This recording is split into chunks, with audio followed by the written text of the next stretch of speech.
Good morning, everyone, and welcome to day 2 of the Iowa High School Esports Association's Fall Final.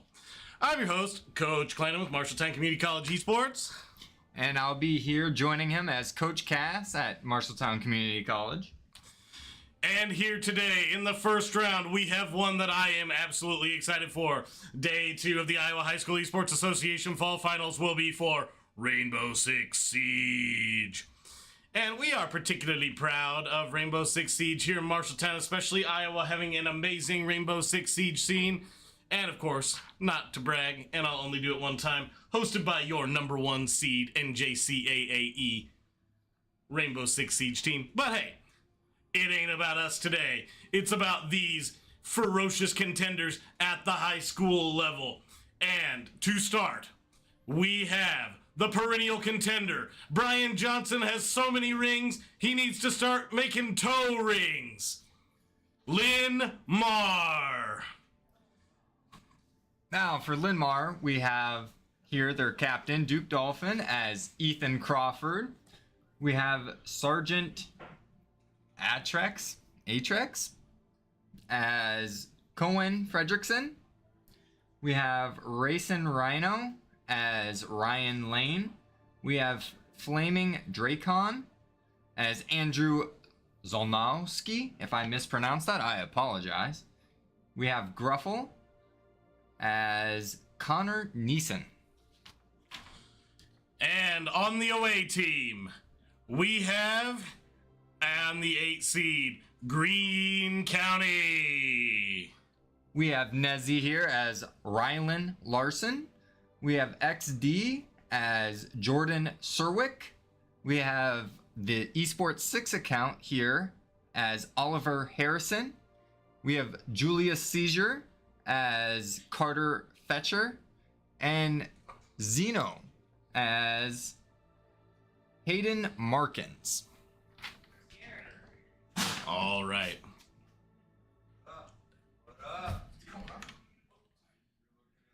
So we are excited to get this match up and started as soon as these teams are ready. So as soon as we get the go-ahead, we will start this lobby. So we've got I'm really excited about the Rainbow Six Siege competition today. I have watched a lot of these teams play, and I'll be honest.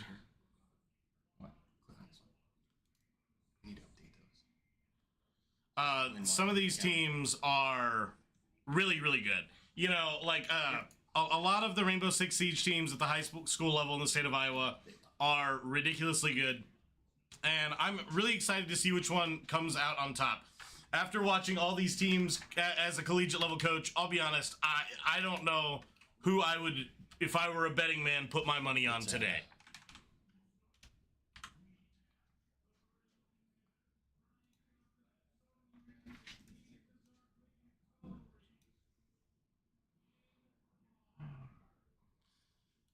And we will be right back as we get the scoreboard and a few things set up and get ready to host this game.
All right, and we are back finishing up the stream setup, and we are about to ask the team captains if they are ready to play.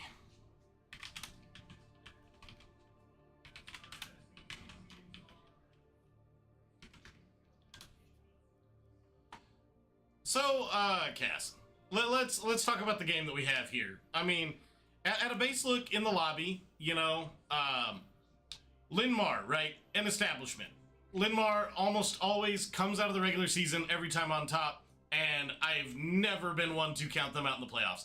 They always show up, well disciplined, a really well organized program, you know, multiple coaches, the resources, you know, just a program that in general looks to do all the right things on an administrative level. And on the other side, we have Greene County, which much smaller school, but, you know, really talented individual players. You know, especially today, I'm really going to be looking at Nezzy and Julius Seizure. We got Ryan and Carter for those guys. Yeah, I mean, we had Carter even come out and changed his entire style. Came from a controller, switched over to mouse and keyboard just from talking to one of our players. So I'm really looking forward to see what they pull out today. And we see the Blackbeard band come out. Really, that's interesting. That is not something you see a whole lot, especially on a map like Chalet, where there's not a whole lot of window control that you should be worried about. Now, who is the orange team here? Who picked the Blackbeard band? Blue team banning Jackal, pretty standard. We don't want those footsteps. Greene County banning the Blackbeard. I wonder if they saw something on film. Maybe Linmar has a really cracked Blackbeard player. Could just be a pick that they don't want to have to deal with at all. Getting rid of the Jackal seems very standard, allows those roamers to have control of the map. Getting rid of the Fenrir, don't want to deal with his annoying utility. Thorn, Greene County really bringing out very interesting bans, not something I would normally see. I mean, again, I feel like these have to be target bans, right? Like, they have to have identified something in Linmar's playstyle that tells them that they need to ban those characters. Yeah, you could definitely go back at footage and see that, oh, this person plays this operator 9 out of 10 times whenever it's available. Maybe we should just take it off the board. And so, Cass, what are you seeing from these opening setups? Now, on a map like Chalet, since it's been recently reworked, I'd say within the last couple years, we do have a lot more control operators trying to prevent people from going into site, stopping the walls from being opened up. We have, let's see, on attack, the Zero, Nomad, Ash being brought out. The Twitch is an interesting one, not an operator you see a whole lot anymore, especially with all the different operators that provide the same utility as the Twitch. On defensive side, the Solus, I think, is a really strong operator, denying all that utility. Valkyrie bringing more intel, Cade, Smoke, Frost. I think very basic lineups here for the defense. And kind of interesting on the attack, bringing both Zero and Twitch. Yeah, you know, we have kind of a trap-heavy sort of intel denial strategy from Greene County. I really like the defensive setup that I'm seeing here. You know, really would like to see how many drones is this Solus going to be able to hunt down to kind of deny Linmar some early intel. Seeing some early engages, missing the drone there. It spots it out again. Maybe he'll pick it off. Noticing where the attackers are coming in from, though, and hopefully relaying that to the rest of his team. So we see the Solus gadget online. You know me. I love the Smoke pick. Smoke, an operator that at the college level gives us a lot of problems. Really love the ability to deny an area with the smoke canister for a long period of time. Able to deny diffuser plants pretty easily. Ooh, and Nezzy will get taken out right away by Gruffle from Linmar. So Gruffle repelling outside here on the Thermite, and looks like just gets a pick. Probably just didn't realize there was someone out there to contest. Right on the rappel there. Not an easy angle to deal with. We do see that they're trying to take control of the top fireplace mezzanine area. Maybe going to try and get that wall open with a thermite charge. Got to be very careful of the flanks down below if anyone's trying to get a nice little pick. Well, even with the early pick, Linmar at about a minute 20 left to execute. Kind of stacked up. Ooh. Must have had some really good intel on that guy sitting in the corner all alone. Yep. And Linmar should be able to push in off this one and set up a plan. So they got the wall open. I would expect that the plant should be coming in any minute. Ooh, but Green County answers back. XD387 will take down Gruffle. So the Thermite will go down for Linmar. And trading back, Xeno QL taking out Sergeant H-Rex.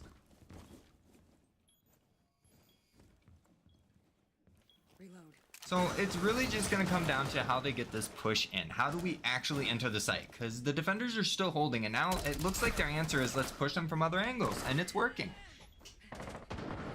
Force them into a small little area, and then hope that we can pick them off on the gunfights. 2 members of Green County knocked, meaning that it will be a 3v1 scenario, and Linmar will take the first round. As far as how Linmar went about winning that round, it seemed like they just slowly pushed in, found their picks that they needed to, and kept collapsing around them. Green County, if they play a little more patient, I wonder if the time advantage that they had going into it would benefit them more. You know, one thing that I do want to talk about, right, and I kind of like hitting on this at these levels of competition all day. Linmar, a lot of seniors on the team, right? Very experienced team. This is a team of esports players that have been to the state championship multiple times. They don't have the same level going into this match of nerves that a team like Green County does. Green County, very strong, right? Really super strong individual players, but I have to wonder, you know, how are those nerves going to factor in and affect their play? So going into the round 2, it looks like Green County has decided to choose the same bomb site up here on the top floor. We'll see if they make any adaptations to their plan, but honestly, if it ain't broke, don't fix it. So I'd like to see a similar style attack, taking library control, taking top fireplace, mezzanine control, and slowly push out any roamers that's over there. We can already see drones coming out, getting that early intel. Absolutely. Green County going to need to do much better on defense this time, kind of denying that intel. It seemed like Linmar was doing well, capitalizing, hitting shots that they needed intel to hit. And so we do see the Solus here looking for those drones to deny.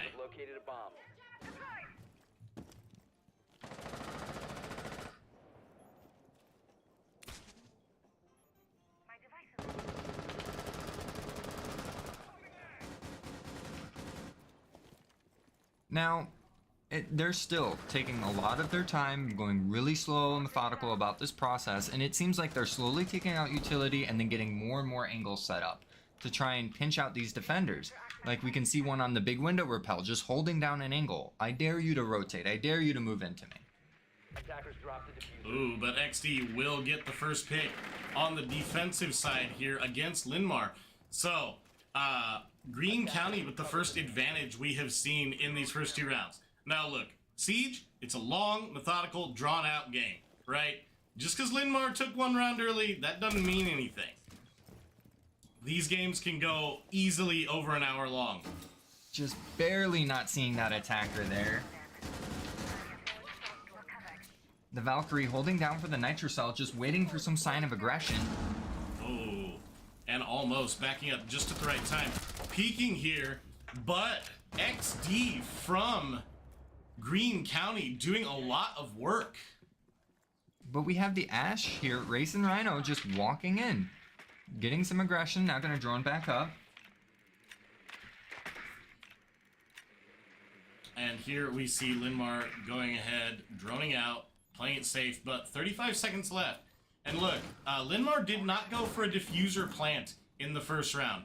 So, if Green County identifies that they're just looking to go for a frag meta, just play slow. Don't give up an inch, right? Force them to play a more diffuser-oriented attack.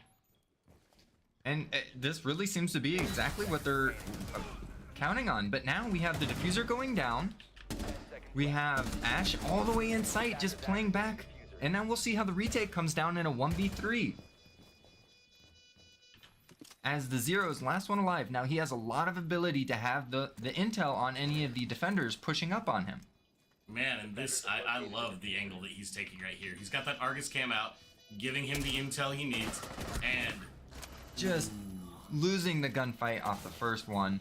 A little unfortunate, but he had all the right plan going into it. Set up for it perfectly. Yeah, I was about to say, when I saw the setup, sitting outside, Argus cam up, like, just looking at that diffuser, I was like, oh man, you know, Greene County might be in a tough time even though it's 1v3. But no, they identify it, take it out, and we are back to even. We are back to 1-1. As parity, as we would like to call it here. Always parity, yeah.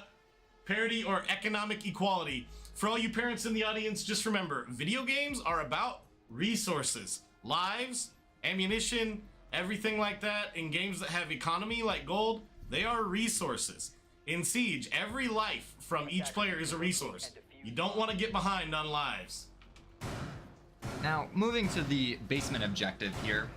This one will be a little more interesting as to whether or not they can hold on to this main wall. If they prevent the attackers from breaching this wall, I think it changes the way this site plays out. And that will be mainly denied from Carter here on the Cade.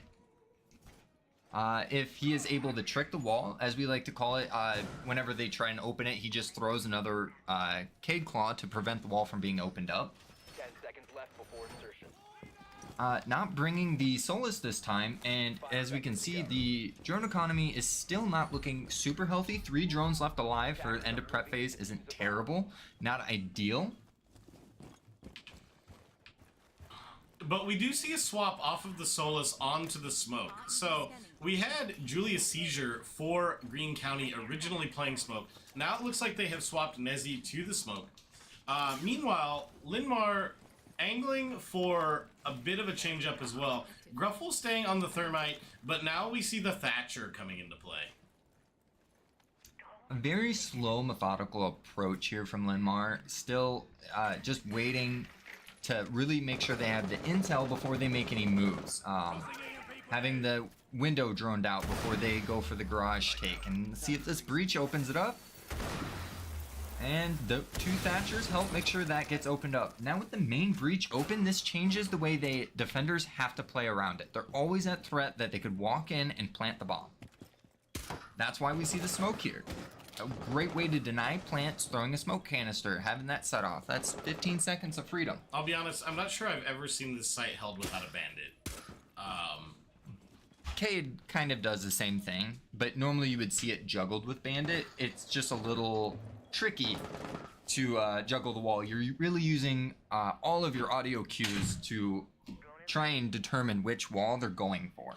Bandit and Cade, both electricity operators. They are operators that look to deny hard entry by electrifying walls. Now, we do see the Nomad all the way down main stage here. With a minute 25 left on the clock, the smoke coming out, this is getting really difficult for the defenders to stop the plant. Really relying on all those smoke canisters to stop it. We see Linmar droning out, looking to execute. Oh, red pinging their opponents, and the smoke canister will come out. A little bit of a, I don't know, I think a little bit of greed from the red ping there, giving up that position. But, I mean, hey, he did almost half of his health in 1 smoke canister. I'd almost call that worth value. I mean, yeah, ton of value. Again, smoke, able to really deny certain areas of entry. And look, if Nezzy knows where they are, and will get the pick there. Right on the main stairs as Nezzy just looks away at the wrong moment now, being downed in return. I don't think they realize that he's downed though. Not taking any aggression off of it. Not taking any aggression, and if they don't execute off of this right now, they can just get him back up. The Twitch pushing in the backside of the one, that's Flaming Draken. Causing a distraction as Thermite goes in, the Nitro Cell comes out and just barely misses and gets the down. 15 seconds to go. Oh, Gruffle on just hyper-aggressive playstyle here. Oh, I think he's panicking a little bit, pulling it out. Got 7 seconds left on the clock. A 1v3 has to make a move right now. And all Greene County has to do is hold where they are. does manage to get one, but runs out of time.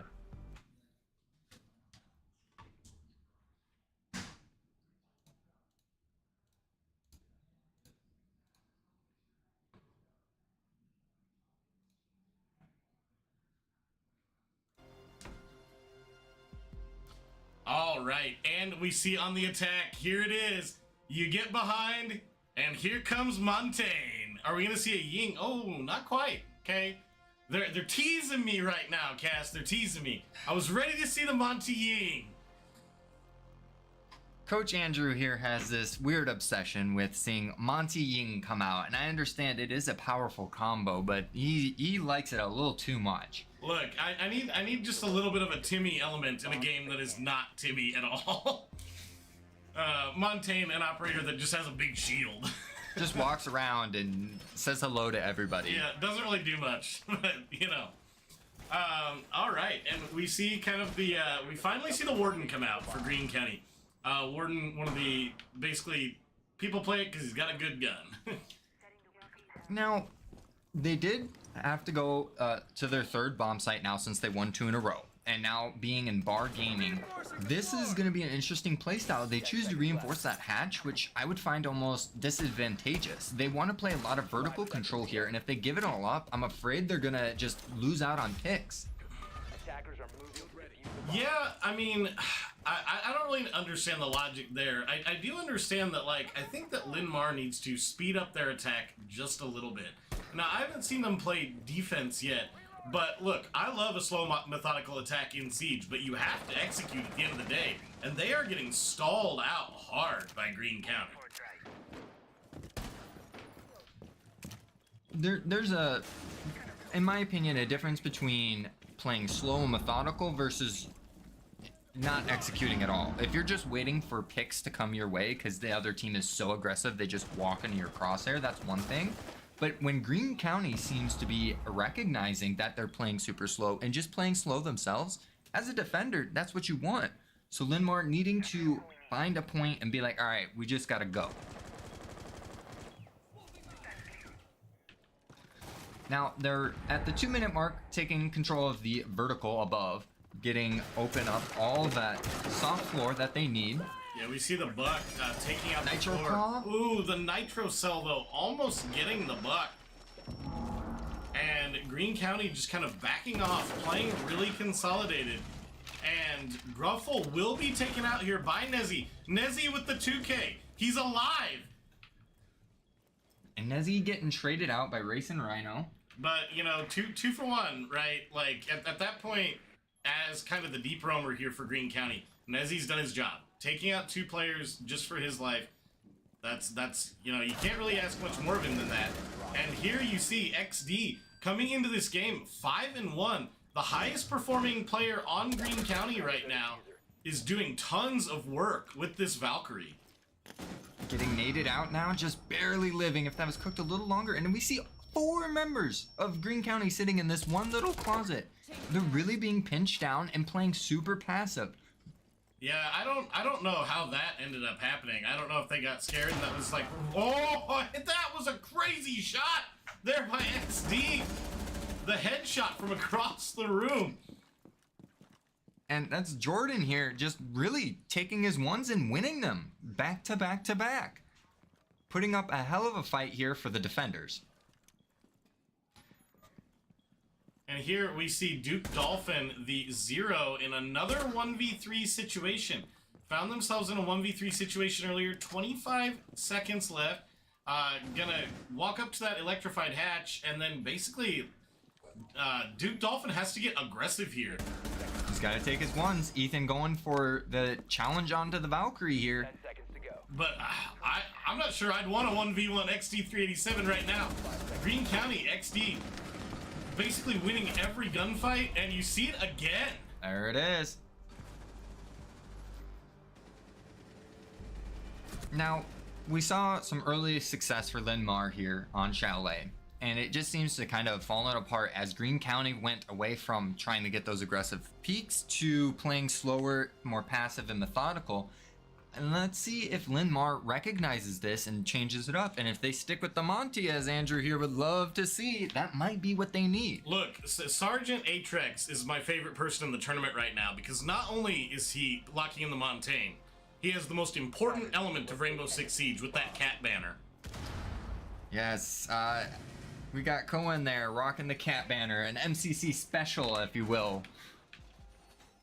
I love how the cat banner joke, Nate and I independently were making fun of the Siege team for not playing the cat banner, only we never talked about it. We were both just like, why aren't they using the cat banner? And now it's become tradition. Now, here's what I will say, right? So, in general, at most levels of Siege, defense has the advantage. Linmar able to get around on attack. So, Greene County, although they are ahead 3-1 right now, we're going to see a swap to defense after this, or a swap to attack after this round. So they're going to need to keep up this momentum that they have going into attack, which will be a more difficult situation. Defense on Chalet, I would expect to see a 4-2 half with the way things are working out. I would hope that Linmar would get one more attacking side, and then it would be honestly baseline for what we're seeing so far. It'd give them an equal opportunity when they get defenders to see what they can work with. All right, there it is. We see the Monty going in there, trying to get some intel. Now at this point, Greene County has to realize that they hear that shield coming through, and that's going to be a little difficult to deal with. They do have 2 nitro cells in their pockets, waiting for him to get overly exposed. Right. Oh, and we see the grenade there coming out, dealing a little bit of damage, but the rock shield blocking. There's 1 nitro cell, over half his health gone now. Yeah, looks like Green is not too afraid of this Montaigne and setting. Ooh, I thought they were gonna do it, setting up a vertical angle from below to try and shoot the Montaigne from the feet. There's the nitro. There it is. Yep. Sergeant Atrex going down from that vertical gameplay. Love to see it. Oh, and Nezzy taking out Flaming Dragon on the Malusi. We have the Azami here.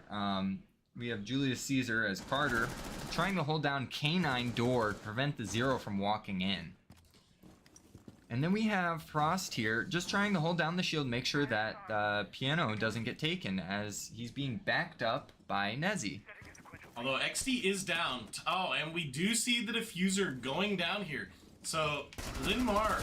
Oh, But no one's covering him. Oh! Nezzy with the double here. And Greene County looking to secure this one 4-1. Again, Duke Dolphin on this Zero in another 3v1 situation. Ryland just missing his shots right there. 1v3 for Zero for 3 rounds in a row and gets 2. Putting it in a 1v1 with 40 seconds left on the clock. As a Zero, you have plenty of intel, and we can see the pings coming out. The yellow ping giving intel as to where Zeno is playing. He has plenty of time to work with. If he plays it slow, plays it methodical, makes sure he has intel, and then swings off of it, this should be a secured round for him. You see the Argus launcher coming out, setting up these cameras. Zero, one thing that's often said about the character is it's kind of the ultimate solo character, right? Good old Sam Fisher from Splinter Cell. And he knows exactly where the defender from Greene County is. Just waiting on the peak. We see the diffuser going down here. Is Greene County going to get aggressive off of this? They are, but... Oh, and Zeno will clutch it up for Greene County. I thought, honestly, at this point, Linmar had this one. Now Hayden there, having the nerves of steel to not just fully sprint down when he heard that diffuser going down, keeping his ADS, his line of sight on the attacker, just making sure no matter what, if he fakes the diffuse and gets off, he will have that line of sight on him. Now we see the switch to attack. Now in the high school league, they do play to 6 instead of 7. So in the college league where we play to first to 7 rounds, and then if there is a tie at 6 rounds, we play to first two's ahead by 2. I don't know what the overtime rules are. I need to verify that one. I think that we do have it here. Do we have unlimited overtime here or not? Attackers need to locate and defuse as many bombs as they can. Overtime rounds is max of 3. Okay. So it'd be the same as the college, where whoever goes into if it goes into overtime, we should see just whoever wins 2 rounds in overtime will take it. Bomb located by attackers. So we see, I really like the attack setup here that Greene County has. You've got the Lion, you've got the Ying, the Zero, swapping off of the Osa into a Thermite, and then the Iana. And then on defense here, ooh, the Tachanka! Now, in Siege, Tachanka used to be a very large meme. Yeah, it was like an icon for this community. But he's recently been changed a little bit as to how he works, and now is a very useful util operator to prevent the plant from going down, because he launches out these big fireballs that land on the ground and last way too long. The other thing that I'm interested to see here is how they're going to play around Racing Rhino's Mira. Mira, a character that you see banned an awful lot, basically giving you wall hacks. So we see the Black Mirror getting set up right there on the site, and it looks like Sergeant Atrex kind of playing off of this. But yeah, it gives the defending team a one-way mirror that they can see through, and we're switching to it right there. Yeah.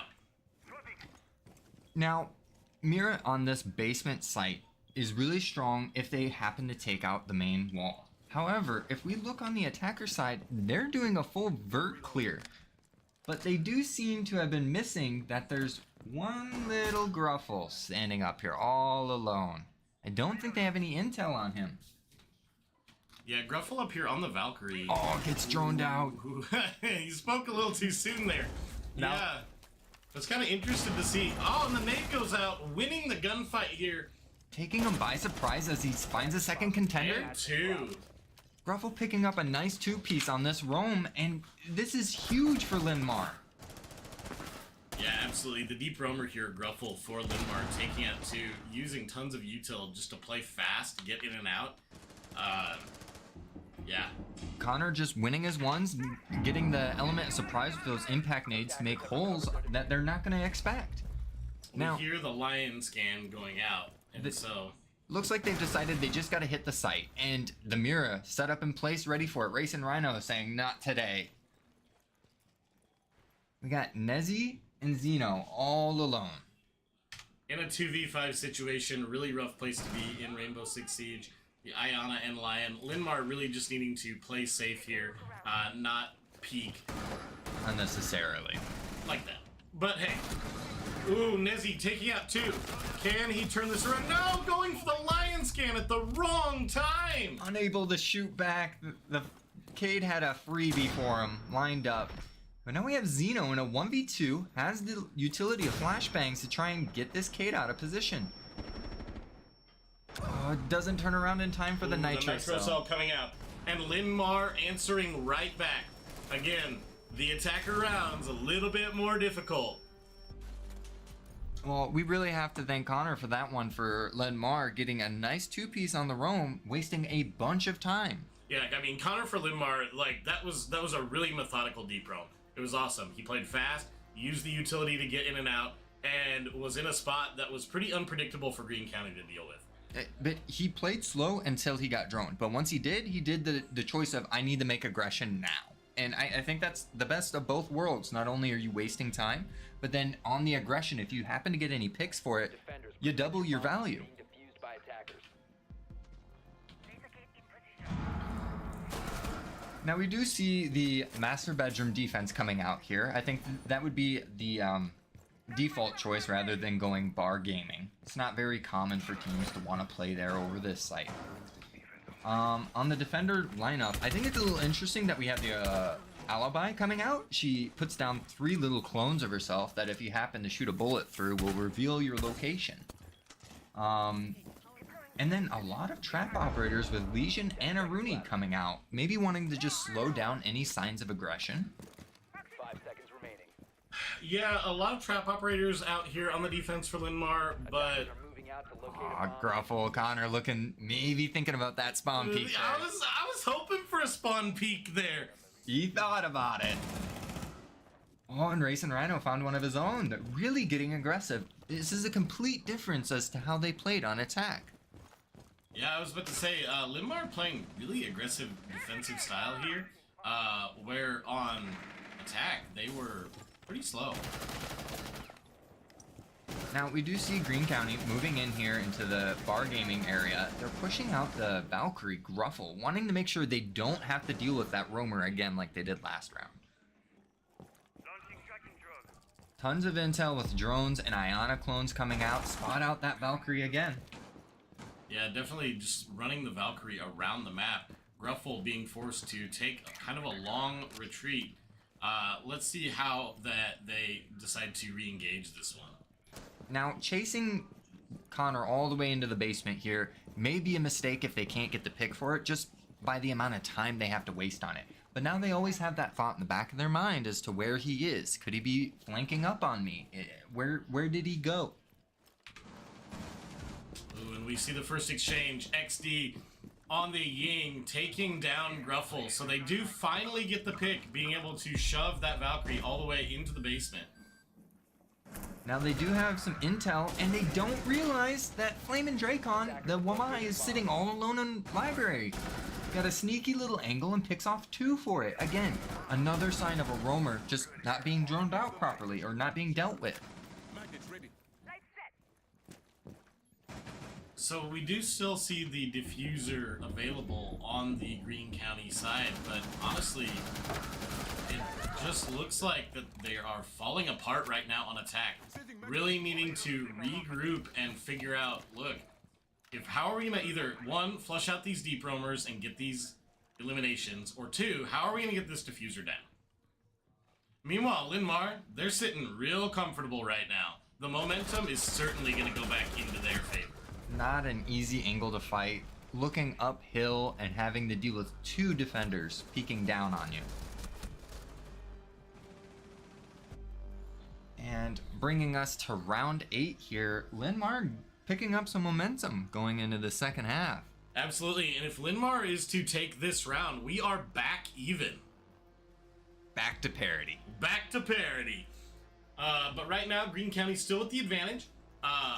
And all they need to do is, get their bearings, kind of figure out what Linmar is doing on this defense, and kind of, flush these out. Ooh, another one of my favorite characters coming out. We see the Capcan. Capcan bringing little entry denial devices that will blow up if you don't see them in time and shoot them off the walls. Or doorways, windows, wherever they may be. Now, bar gaming again, and this is one where I will preach that it's live or die by whether or not you get the top floor taken down. And what I mean by that is above the sites, there's a bunch of soft floors, and if that is taken control of by the attackers and they open up, it opens a lot of sight lines that prevents defenders from holding the site.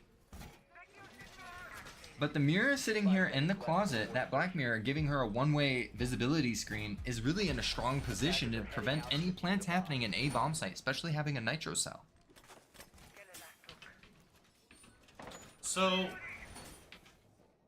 really solid defensive setup here from Linmar, and I wonder how Green is going to try and answer this on the attack. Now, it does look like they're starting all 5 members on the opposite side of the map. They want to just keep flushing out these roamers. They don't want to have to keep dealing with it. So they're doing all 3 floors droning out at once and trying to get intel as to where they could be on these roams. Are they in basement? Are they top floor? Let's find them and let's pick them off quick.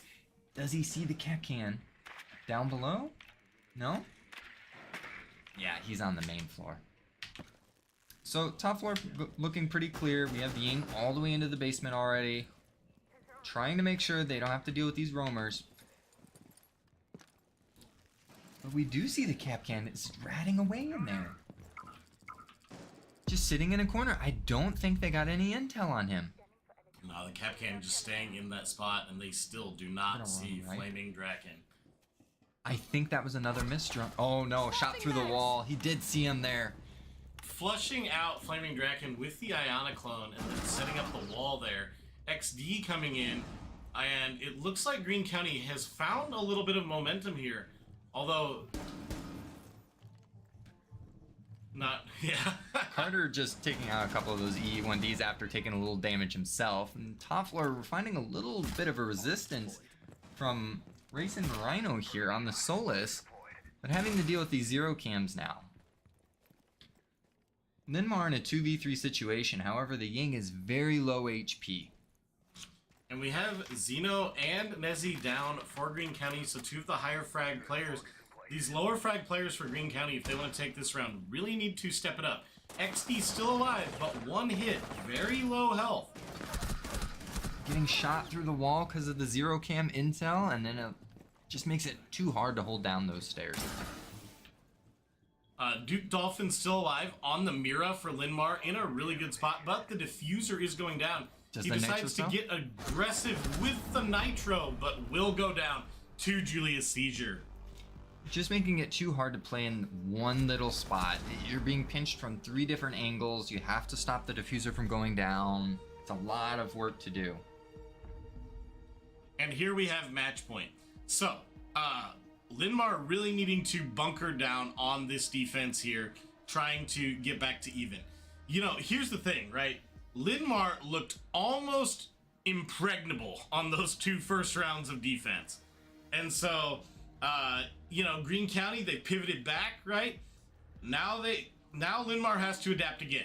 But this match really looking in Green County's favor as it is match point. Locate and defuse as many bombs as they can. Going into match point, Linmar does have a site that they held down pretty well, but they held it down mainly due to the fact that the roam game seemed to work. They had that Valkyrie all the way off site that managed to get 2 picks. Now, if Green County doesn't up their tempo of roam clearing and doesn't actually actively take out those roamers and just push them back, I would think they're going to re-engage on them somewhere else when they're not expecting it. So I think this round will come down to whether or not they deal with roam clear. Yeah, and you know, they did a better job in the previous rounds after that of roam clearing, but not fast. Now, I will say, when they did take it back on attack the last round, they had a really good intel setup where they took out the Capcan that had been camping. And honestly, the Capcan kind of tricked us on the camera because we thought they didn't see him. Now, we do see another across maps side take. They want to flush out these roamers, and they're going to do it all 5 coordinated together. Do the defenders have intel? I mean, they're sitting on their cams. They're waiting to figure out where they're coming from so these roamers can make use of it. Actually, all 5 members of Linmar sitting in sight right now. That is pretty wild. I wonder what the logic behind that is. You know, on match point, probably a little bit nervous. Look, Linmar, they've been here. They've been here multiple times. But whenever you get down to match point, you're down 2. The nerves have to be kicking in. And, ooh, we see the Nitro Cell getting cooked up. Waiting for someone to walk in her line of sight. Nezzy walks in, gets 1. Nitro Cell coming out just a second too late. Now, do we see Rylan go in here and just... I mean, some heads? Look, Rylan playing the Ash here. And, oh, the Nitro. That's a Legion mine there. Okay, okay. Ah, little scared. Yeah, you know, Rylan playing the Ash. Look, Ash, one of the gunfighting characters, saying, look, give me the ball. Does get the pick, but gets retraded, so this is back even. And now, Racing Rhino taking this into Linmar's favor with this heavy turtle setup they have on site. We have the Legion and the Mira just holding it down from Wineside, trying to prevent these attackers from getting in, but a vertical hold gets him out of the game now, down, but I don't think they realize it. Oh, they do, but they just can't get the angle. He must have some angle, and he's gonna get picked back up. Just an inch to his left and he would have had him. Now, once again, we have a 0 and a 1v3. Now, this is a different player doing it, but it just seems to be that this operator is the last alive. Yeah, and this 0 in the 1v3, we still have 2 of the top fraggers from Linmar still alive in Flaming Draken and Racing Rhino. I have to know, right? I want to go ask Flaming Draken if, you know, he's just trying to be edgy or if this is, in fact, a Tropic Thunder reference.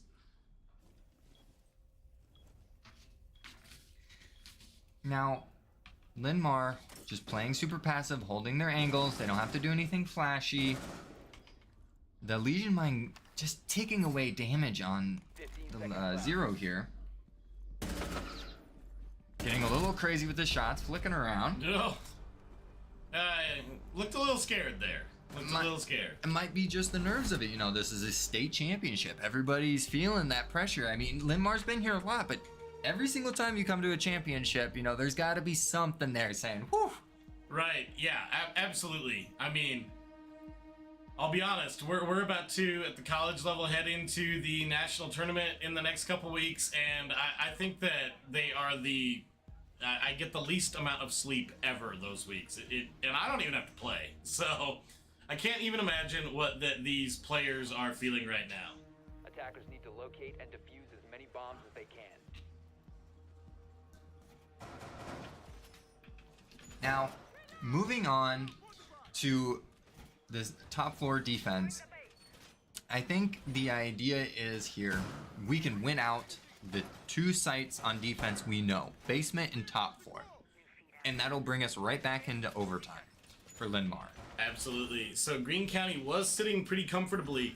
If Linmar is able to take this one, they are going to send this match into overtime, which means that there will be 2 to 3 more rounds playing out. 5 seconds left I before. really want to take it all the way here, leaving nothing left on the table. So who would get 2 defense rounds should it go to overtime?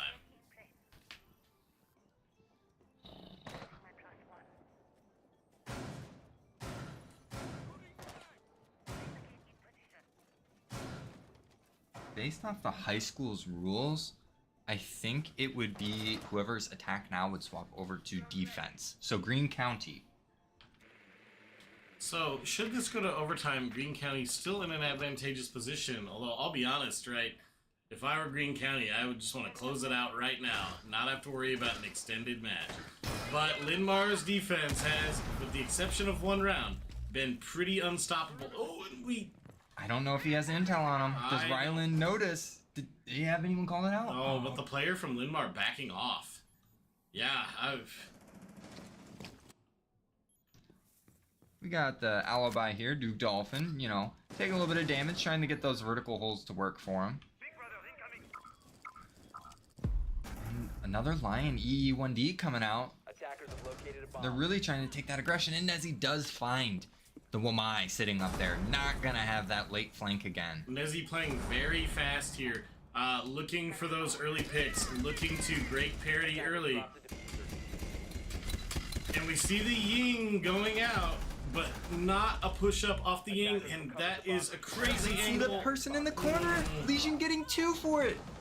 They did so well in the early game, taking out those roamers, and now just not dealing with it, not droning it out. Julius Seizure, though, taking out 2 and going down. We are back even. Zeno and GCCD still alive. If I were Greene County, though, you've got a minute left. I would go for this pickup. Instead, nope.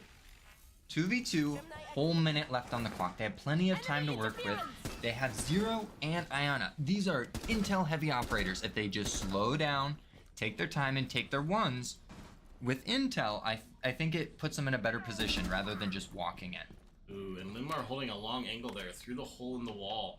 So I think that Greene County has finally stalled out here. They had a valiant effort at the beginning of this attack, and now it is looking like Linmar has the advantage. Although, ooh, Has the intel on him, gets the first pick. Zeno with the first pick. Oh, but he looks off the second one, going for the plant. And I don't think he realizes Diffuser's going down.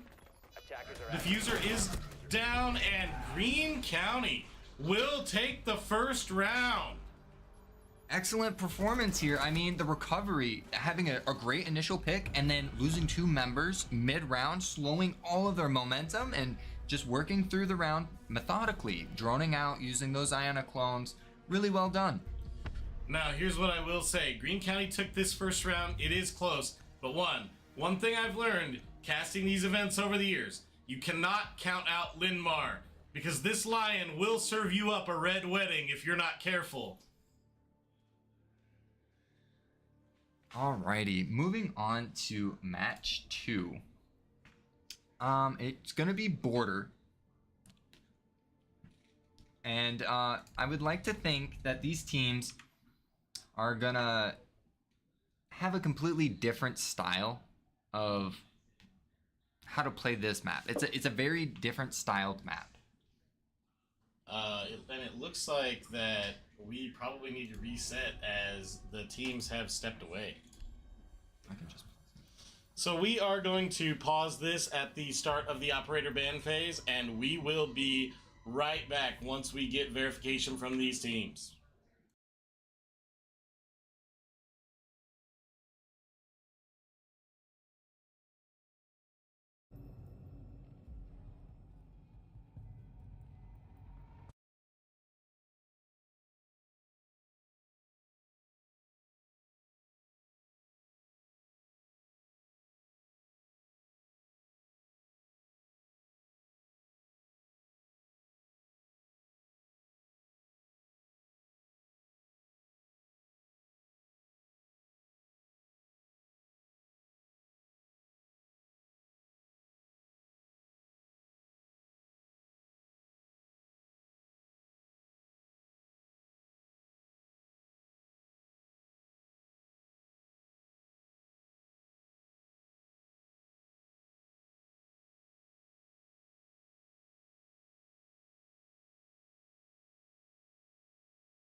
All right, all right, all right. We are back in round two. Well, sorry, game two of round one of the Iowa High School Esports Association Fall Championship. And we will be going to Border. Linn-Mar on defense versus Greene County. Greene County up one round, coming in as the underdog. Now, moving into Border, I'd like to see, a difference in pace from Linn-Mar on that attacking side. But as starting on their defense, that was their comfort zone, it seemed like. They had two really strong sites and then not so much on the rest. All right, Linn-Mar on the first attacker ban. We are going to see Zero. I think this is really weird, right? So Linn-Mar was the better Zero team. They played it a lot and consistently. I guess the intel is giving them trouble and they're recognizing that. Greene County again though with the Blackbeard. They must just either have a target ban on Linn-Mar against this Blackbeard or don't want to deal with this operator. Yeah, I mean, Blackbeard and Thorn, okay, yeah, again, these have to be target bans, right? Like, I don't understand why that you would do it any other way. It just has to be, this guy plays a lot of these operators, we're going to get rid of him so we don't have to deal with that. And on the defense, what are we thinking? Like a Mira? On a Border, I'd almost think maybe Fenrir, Solus. Fenrir. Yeah, I mean, look, people don't like getting the lights turned off on them. We see a lot of Fenrir bans at our level too. I mean, it's just pretty strong. A lot of utility with having 5 different gadgets and the ability to change it around which ones are active or not. It really makes an interesting operator. But going on to this defense, we're going to go Archives Armory first for Linn-Mar. This is a very default standard site, so I would expect to see a little bit of vert gameplay with the Valkyrie, maybe trying to get a Nitro Cell, Bandit, maybe in Archives. If they want to just go with the mute and say if they have a Thatcher or something, we're just going to give it up. And I do think I saw a Capcan. Now, on Border, Capcan is actually, I think, one of the stronger operators. Definitely bringing lots of value with all these little doorways that are just randomly around the place.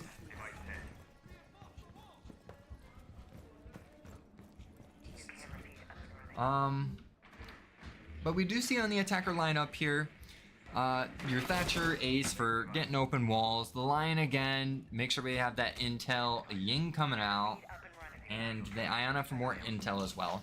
I would like to announce here that we have on Linn-Mar a substitute coming in for Clement on the Capcan there, making his appearance here.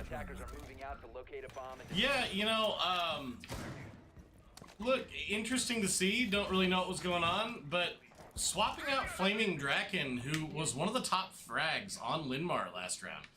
So, you know, hey, who knows? Maybe it was nerves, maybe something happened, I don't know, but Flaming Draken had some of the top frags on that side, so we'll see how Clement COC comes in and kind of fills those shoes. Here we're from the perspective of Rylan Nezzy, switching off a little bit, kind of doing the, back insurance on the Claymores, and looks like we're looking around here. Gruffle, a real big difference maker for Linn-Mar. Oh, the Nitro Cell coming out as they breach the wall, just barely missing the Thatcher sitting on the other side. Linn-Mar playing 3, almost 4 on site again. Hunker down, and we see Rylan here going bottom square for free. Seems to have the full bottom floor to himself. Now able to pinch down these attackers or defenders, know that they're all sitting in the site area. And the Lion Scan going out, but again, Linn-Mar playing super passive here, not moving, so that Lion Scan will not catch anyone. Ace droning out here. Now, they are slowly collapsing in on all sides of the objective. They do have the main wall open, but these defenders, they're just holding their ground, waiting, biding their time. They still have 1 Nitro Cell in their pocket and 3 sets of impact grenades. They could stop plant for quite a while. Ooh, Gruffle going down though to GCCD Esports 6, which will be Oliver Harris. And we have Rylan here pushing up in the office. Gonna take fountain control, getting some line of sights into Africa. Really gonna make it hard for these defenders to sit anywhere. Oh, diffuser was going down and taken out by Ryan. Ooh, Greene County, though, getting super aggressive here. Up on a 4-2 lead on attack. Ooh, Duke Dolphin, though, will knock Nezzy. All in a 1v3 and just not able to take it out. Again, having all those members sitting in sight allows for these attackers to just take all the angles they want. Yeah, I was about to say, Linmar having 4 members of their team on site. Greene County, once they were able to execute, I mean, they flat out executed. So here, we're seeing a similar team comp kind of being hovered over by Linmar. You've got the Bandit again.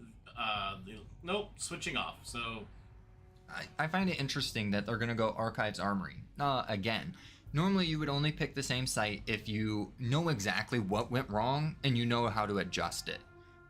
So there may be a slight iteration like bringing out a smoke now and saying, hey, we can win this passive style. We just got to work on making sure they can't get bombed down and keeping our lives there, you know, having that life count up, bodies on the floor. Greene County, though, with a 5-1 on the last round. Only 1 death on attack here on border. Linmar really needing to kind of change up this defense. And it's wild, right? Because last game on Chalet, maybe it's because it must have been a much more comfortable map for them. I don't know. But on Chalet, they played such an aggressive defense. They deep roamed. They did all sorts of things. Here, they're just turtling up on site to start. It could just be first round jitters, you know, working out the map and everything like that, but it could just be that they don't know this map as well, like you were saying. And I'm not really sure, like, are these maps pre-picked? Did they go through the pick ban process? They have a banning process, okay. So this is obviously someone's pick, and we're just not entirely sure whose. But from the looks of how they're defending it, I would want to say this would be Greene County's. Right. Although we do see smoke off-site roaming top square. That's an interesting operator to bring on your roam game. Normally you'd want to have those smoke canisters on site late into the round. Got the shotgun too. Maybe looking for an early pick with that shotgun operator. Yeah, I'm not sure. They do have some drones going out, trying to clear out that bottom floor again. They do recognize, as Greene County, that they have to deal with the roamers if anything like Chalet. And if they don't, they lose the round. So really prioritizing that.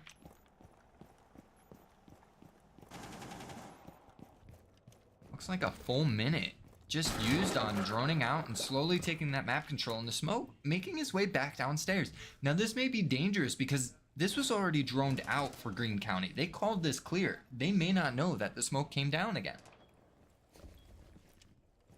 But we still see 4 members of Linmar kind of hovering around the site, and Greene County looking to set up. Now, they are doing a different side attack. Ooh, the E1D getting huge value, hitting 2 members for over half their health. Like I was saying earlier, Capcan on this site just brings a lot of value. And as they're yinging in, they're going to try and get the hard breach charge down. Thatcher should be coming out and get the wall. Ooh, there is that smoke trade that you were talking about coming way around. The ace getting those Selmas out to try and breach this hard wall. Now, they only have 1 lonely bandit sitting in archives. With no nitro cell in hand, this is going to be really hard to stop a plant if it comes out. No smoke canisters on the side of Greene County though, so walking into sight is going to be a gunfight battle. And as we County coming in, yeah. Linmar trying to hold these longer sight lines though, and they are winning their ones. We see the plant coming down though. Linmar looking to get aggressive off of this. The plant will go down though. Ying getting taken out with those Wamais though, it's still going to go off and blind the defenders, leaving it in a 1v2 with Ryan here on the bandit. Downs 1. The bandit has to reload. Has to reload. Oh, Greene County so close. The unfortunate time. You know, we saw that in round 1 with Greene County. You know, Nezzy going for that lion scan and getting taken out. And here we see it with Linmar getting caught while reloading. It's always faster to swap to that secondary than it is to reload that magazine. So Greene County, not very astonishing second round, but I mean, they're still 2-0 right now on going into border and on the attack, which is the opposite of what we've seen on the first map. Well, and really taking advantage of this slower defensive playstyle that we're seeing from Linmar now. You know, before, Greene County having a lot of problems with the deep roam game, the kind of fast defensive playstyle that Linmar was throwing out. But at the end of the day, it's very clear, one, Greene County more comfortable on their attack on border, and two, or maybe it's the other way around, maybe Linmar less comfortable with their defense. I do like the adjustment that Linmar made with the deeper roam on the smoke that last round. It only managed to get 1 pick, but it could have been a lot larger. You know, he could have gotten a lot more value out of it. And I like the adjustment that they were making. Now, going to bathroom tellers, I've seen this where you don't necessarily need as many roamers. You just hold an extended surface area into workshop, into lobby, and hold very long angles to hold down the site. But it looks like they're opting for more of a turtle strat, and I would think they would be bringing someone to go upstairs and roam. Ooh, they have Clement on a Echo. We'll see if he's going to try and stop Plant here and just keep his life alive. We see the attackers. Looks like they're going up for a top floor roam clear. Oh. Maybe they're just going to go right into Passport and hit site. We have Rylan on the Ash, just going to go right on in with the intel from the Lion. Getting a ping on someone through the wall almost takes off their head. Almost, yeah. XD, though, getting taken out by Race and Rhino. XD with one of the better showings here that we've seen today from Greene County. And Rhino able to kind of hold this angle. Yeah, Racing Ryan here, you know, just consistently playing to his picks. We have that vertical control coming out. It looks like they finally have started to establish some control on the top floor here. We'll see if they are able to make vertical holes that get some picks on these Linmar players just sitting down, bunkering, waiting for some signs of aggression. Linmar playing off the Mira as well here. Again, just a very slow turtle-style defense. You know, holding up in sight and trying to take the 1v1s when they come out. Greene County, meanwhile, looked like they have finally, for the first time on this attack on border, stalled out a little bit. Although we do see the Buck trying to get some vertical value. And we have the Lion picking off. One player over here, but Ryan getting another pick. It has to take another engagement and loses it to Carter on Julia's Seizure. And then Duke Dolphin getting another trade back, putting him back in the man advantage. Julia's Seizure 5-0 here for Greene County. So 2 of Greene County's best players still alive, but in a sad 3v2, now 3v1 situation. Duke Dolphin, yeah, he sees that. He's got the angle lined up. And what a shot. Boom. Yep. A much needed defensive win here for Linmar. Their strategy of holding down insight seemed to work a little better here, purely because they got an early on pick from someone who wasn't roaming that deep, just offsite a little bit. And then the Greene County just not having as much aggression, not getting that vertical control set up until 1:40 in the round. Yeah, Linmar getting that early pick really slowed Greene County down, almost to a stall. And I think that that's really interesting because, you know, the first 2 rounds, they seemed so comfortable on their attack, and maybe not as comfortable as it seemed. Well, it was also what most players would consider a tertiary site, being bathroom tellers. It isn't a common pick for most ranked games. Now, we are in the comp scene, so that's a bit different, but maybe just not so quite sure how to attack that. Oh, and now we are seeing a little bit of what looks like... Tachanka! Yeah! Love to see this operator come out every once in a while, just for the memes. We do see more intel with Valkyrie and Echo being played. They really want to make sure they have 10 seconds to go. an idea of where the attackers are coming from, it seems like. 5 seconds. Now they are opting away from having a Mira here. I don't think it's super useful on the site, but Linmar really does seem to like to just have that another line of sight. On Ventilation Workshop, this is an interesting site. Again, a lot of vertical presence has a big impact on this site. As we see the... And we don't see any like real truly vertical gameplay operators. I mean, don't really see the Buck, don't see... I don't know if Ram is legal. Ram is now allowed to be played. A big vertical operator. We do have Ash, but she's only got 2 breaching charges. I mean, they aren't really set up to take vertical control here. So I wonder if they're just going to push in, and they did right through Passport, opened up the wall. They may just try to be pushing on the main floor and sweep on over.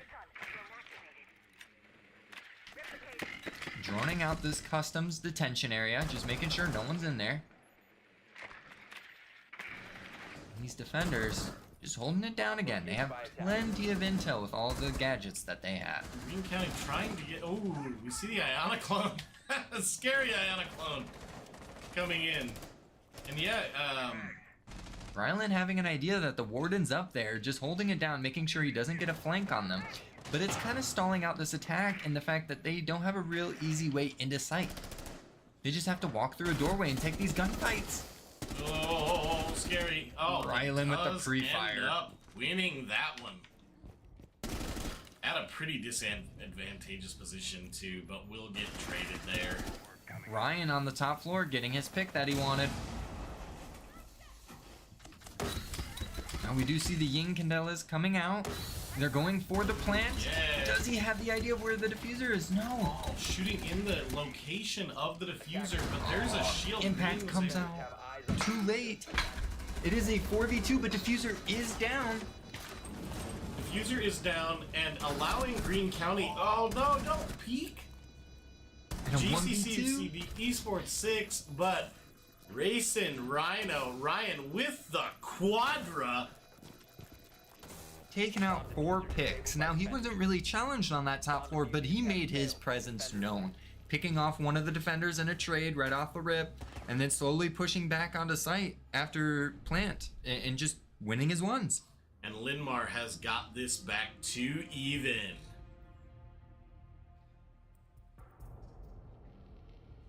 Now, they're going to go back Archives Armory. And this is where Green County showed its ability to attack, was on one of these sites. Archives Armory, and let's see if they have that same style of authority, of aggression, not stalling out. They did have a really good job of getting the diffuser down, just not so great in keeping their man count up as it happened. So we see the Buck coming out, looking for, again, more of that vertical gameplay, switching off the Ash. The Ying doing tons of work for Green County, just a little bit late. And here we see the Capcan coming out. Capcan, Bandit, Azami. Lots of area denial here from Linmar on defense. So it looks like Linmar kind of caught a breath and are realizing what's working out for them, which is sort of this truncated area denial strategy on defense. And not only that, they didn't end up switching their sites. They went customs instead. I think they realized, hey, we went Armory Archives twice. It wasn't working. Green County seemed really comfortable on that. Let's bring them to the sites they don't know. Even if Linmar isn't as comfortable on these sites, it seems to be working for them for now. So we will see how this round shakes out. Now, if Green County is able to take this one, they're going to have a huge advantage going into the defender rounds. However, Linmar really needing this one to stay in it. Oh, the Bandit Battery. For the Nitro. Oh, gets shot in the air. Clutch shooting of the Nitro in the air. And this Bandit taking a lot of pressure. Ryan here for Linmar. Now, Ryan for Linmar, 9-3. Doing super well. That's here on the Bandit.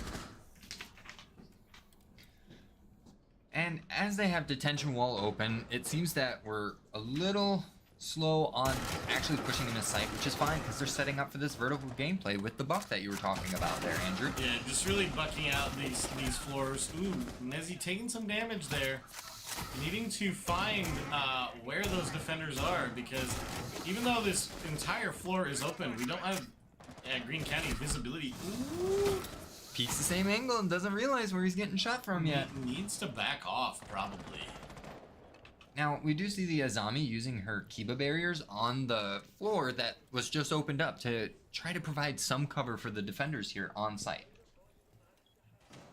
But it does look like Green County is starting to encircle the bomb site. Again, with this turtle strat that the defenders have in play, where they're all sitting right around site and one off, it begs the question. If they get enough angles on you, does this work in your favor or not? Do they know that Rhino is down? You don't get any back indicators when you're downed in these settings, so it makes it harder for players to know when they did or not. Green still sticking to committing to this vertical playstyle, but honestly, Linmar did such a good job denying it.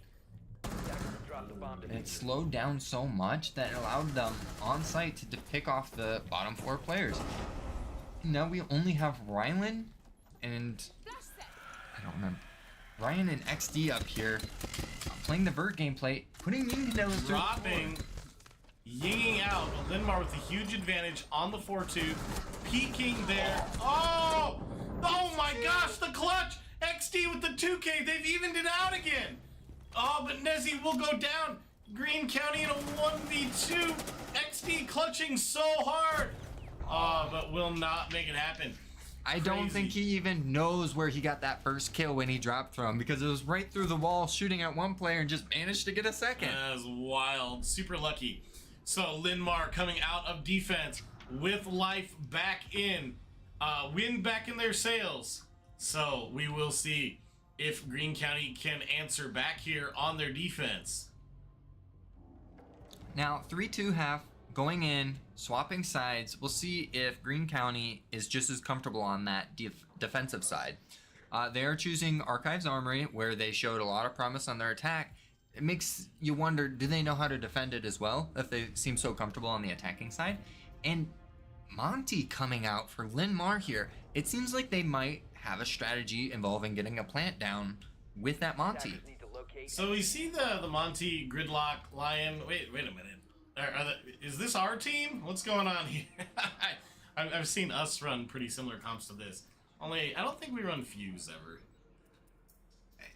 Fuse is like to be picked up for teams that like the big flashy plays. You want a Timmy? A 5-man Fuse charge is your Timmy.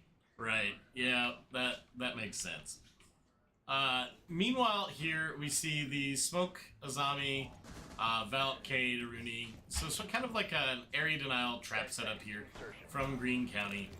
And yeah, I'm really interested to see how, how is Green County going to slow down Racing Rhino from Linmar, who is just absolutely popping off this round. Ryan here, 10-3-1.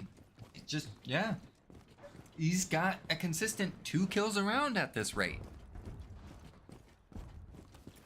And if it looks like they're going to go for a main wall push here, they're going to want to take out the CC server area. They're going to open up the main wall and try and get a plant down with the Montaigne. And very little roam presence besides Rylan here, finally moving into the box. Just doesn't seem to have the wall opened up properly. I think, is it your secondary shotgun, bud? And there it is. There, open it up. Ryan with another pick, making him 11-3-1.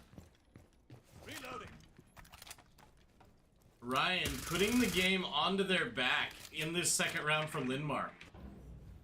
And we are seeing the confidence coming back into this Linmar team round after round. The Monty pushing up, the walls open. Are they going to look to secure the plant here? Now, they do have to worry about Rylan here, Nezzy, holding down this 90 area, has a rotate into box, kind of contesting them from pushing up. But we do have Ryan here, who was just on the top of metal stairs trying to look for him. Just barely mistiming that. Oh, Rylan just not looking at the right angle at the right time. Now a 5v3, and we do have the Monty in sight now, pushing up, looking to try and get that plant down. Getting shot in the back. Monty And taking a ton of damage there. Green County answering right back. Even 3-3. Racing Rhino. Ryan getting that plant down though. And walking into those gridlocks. so they did lose their Monty, but they managed to get the plant down anyways without it. 2v3 scenario, post plant. They don't have a good way to get to it with all these gridlocks in the way. This is looking harder and harder for Green County to win now. 29 seconds on the clock. They have to start moving. No nitro cells left in their pockets. They do have the Kate on the flank here. Gotta find this one on the line. Just barely missing out, and now it's leaving Jordan here in a 1v3 scenario. Gets one, but traded right on back. So Linmar looking very comfortable here, up 4-2, answering right back here on border. And, I mean, so far, it's been the Racing Rhino show. Ryan having a wonder performance on this second map. Now we're gonna go Archives Armory again if they stick through with it, and I wonder if they have a way to answer the plant setup that they had. It can be easily denied with a nitro from below, opening up one of those side walls into the closet to make sure no one can just cheekily plant there. But let's see what they have in mind.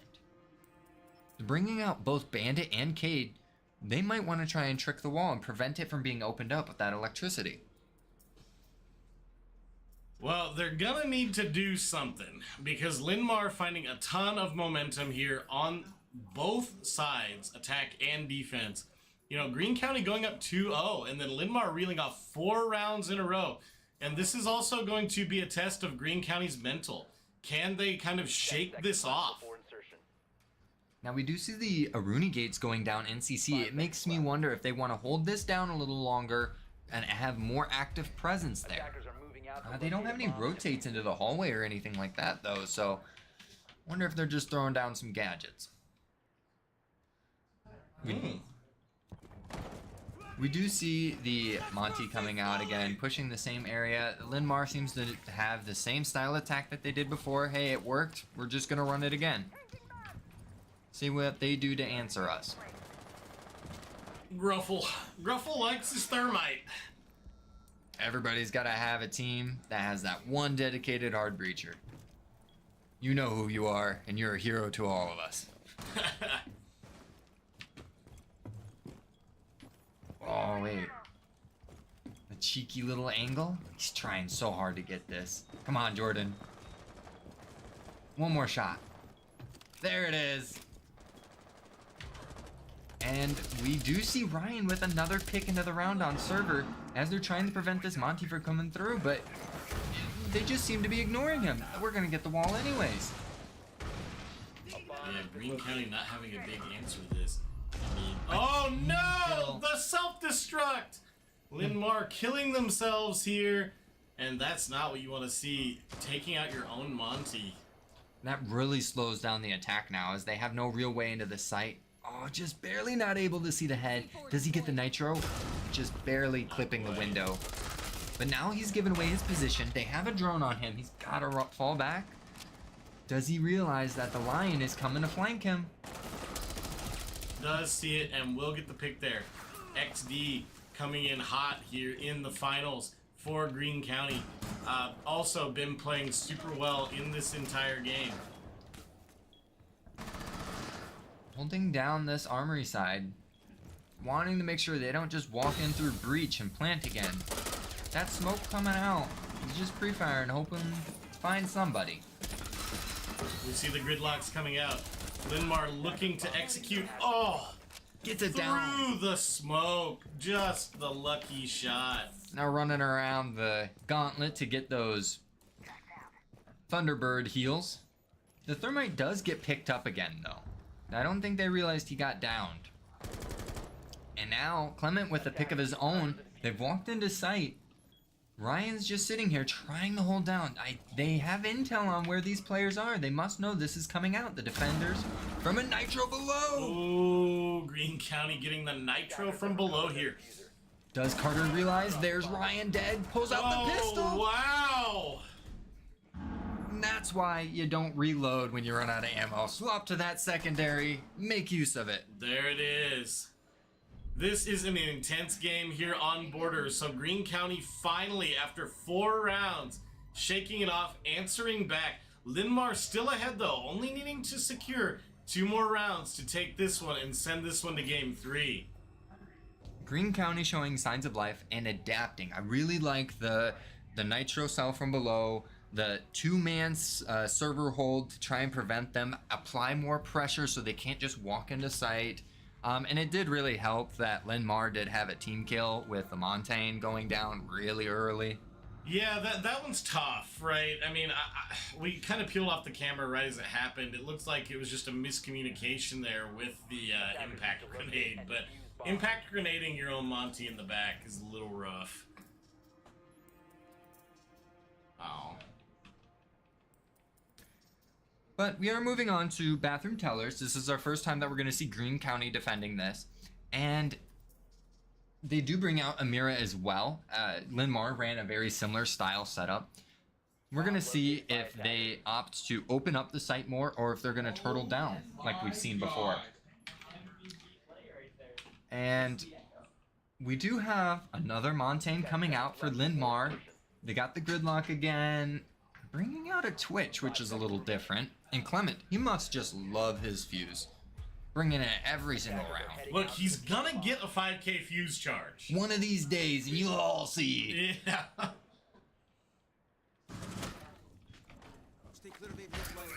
Now we... Look, all I'm saying is, I'm putting out a public service announcement out there. If there's a Junkrat one trick, I will recruit you.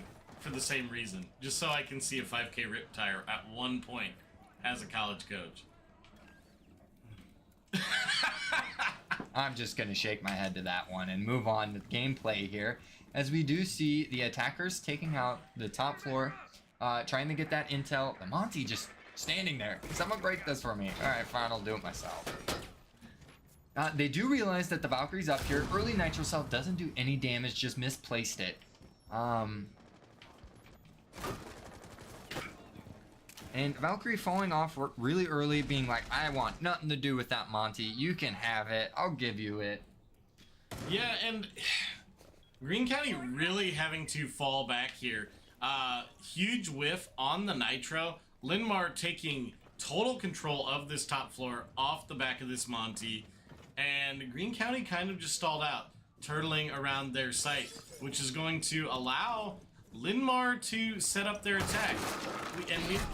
Hatch wasn't even reinforced, giving a freebie for Ryan here, opening it up and just say hello. Nezzy, though, climbing up these stairs, getting a nice little backstab onto the fuse. No 5K for you. Aww.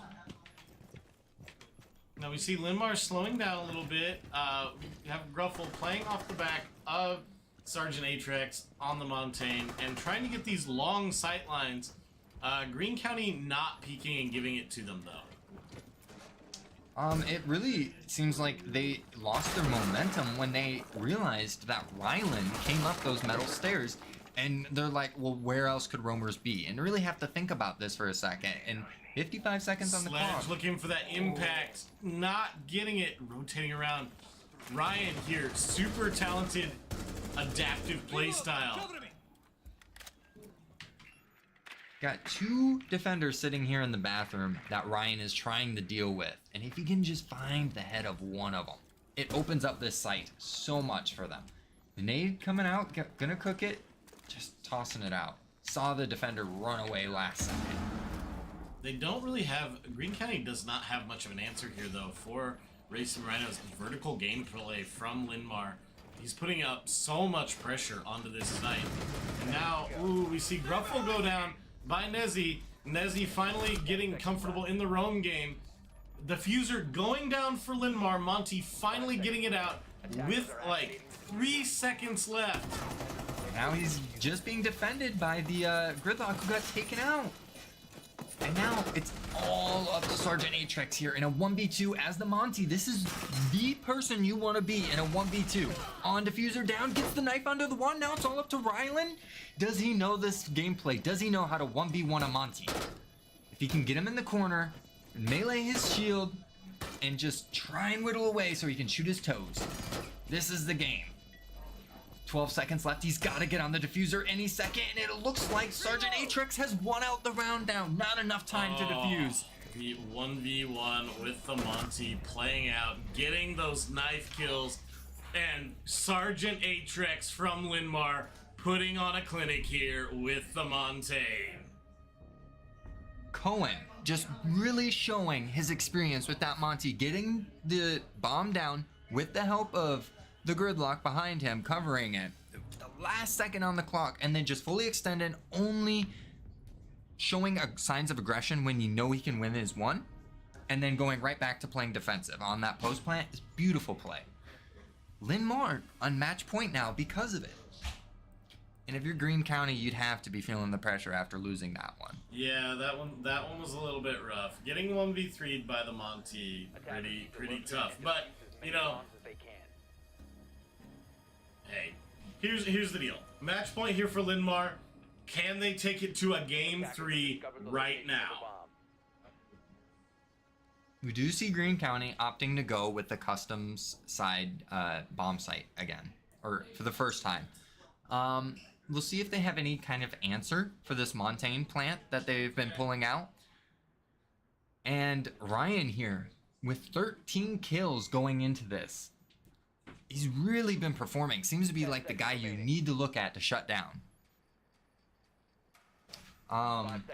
We'll see if the Solus has any intel denial to try and prevent this attack. Because last time they gave up that vertical floor really early on. Within the first 30 seconds, they're like, we're done. You saw the Monty, I'm good. See if Rylan has any success up here with the help of Jordan here on the Legion. Got 2 members. Yeah, possibly. Really needing to get that intel denial out. You know, I mean, realistically, they need to do basically whatever they can to slow down Linmar's attack here and possibly get some vertical gameplay. Oh, we see the hard breach charge go out. Looks like they're going to get wall open. That leaves the line of sight for the Monty to walk in now. They may just try to bully in on the main floor. They may not try to get this vertical control. Now I know the Buck is looking to try and get up there.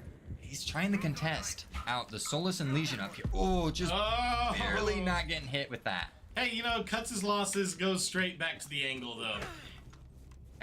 XD taking out Ryan, though, and so they must have seen them on that angle, and that is top frag down for Linmar. Now, the Monty has established presence in the site, but gets picked off from Rylan there. Now it's a 3v5, and they have no presence. They have no vertical control. They barely are walking into the detention room. This is becoming harder and harder to win. And Jordan just looking at someone for a little too long. Don't think he quite realized that he saw a person in his crosshair.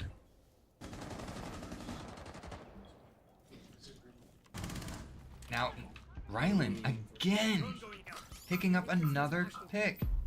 Having a lot of impact this round, and just scanner in hand doesn't realize there could be someone right there. Staying on the gadget, Gruffle here going down by Julius Seizure.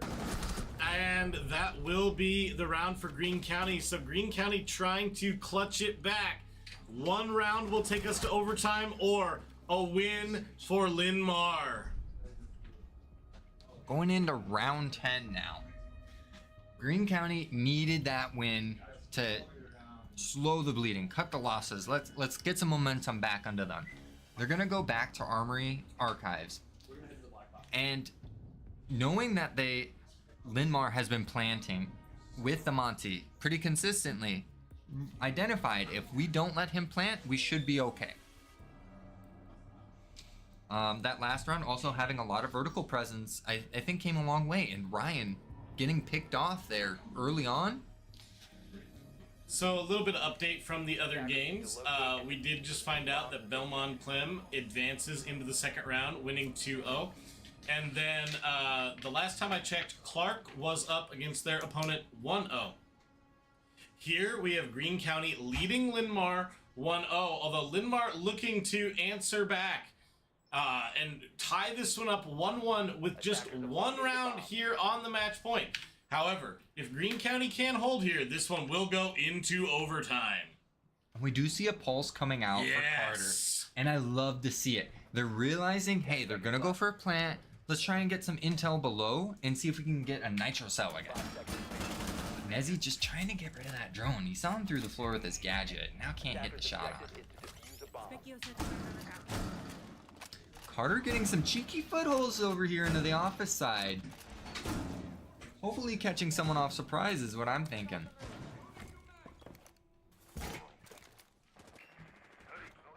Now, we do see a similar style attack going for this main wall. They're going to try and bring the Monty on over. Actually, they swapped off Monty. They decided to bring the Jackal instead.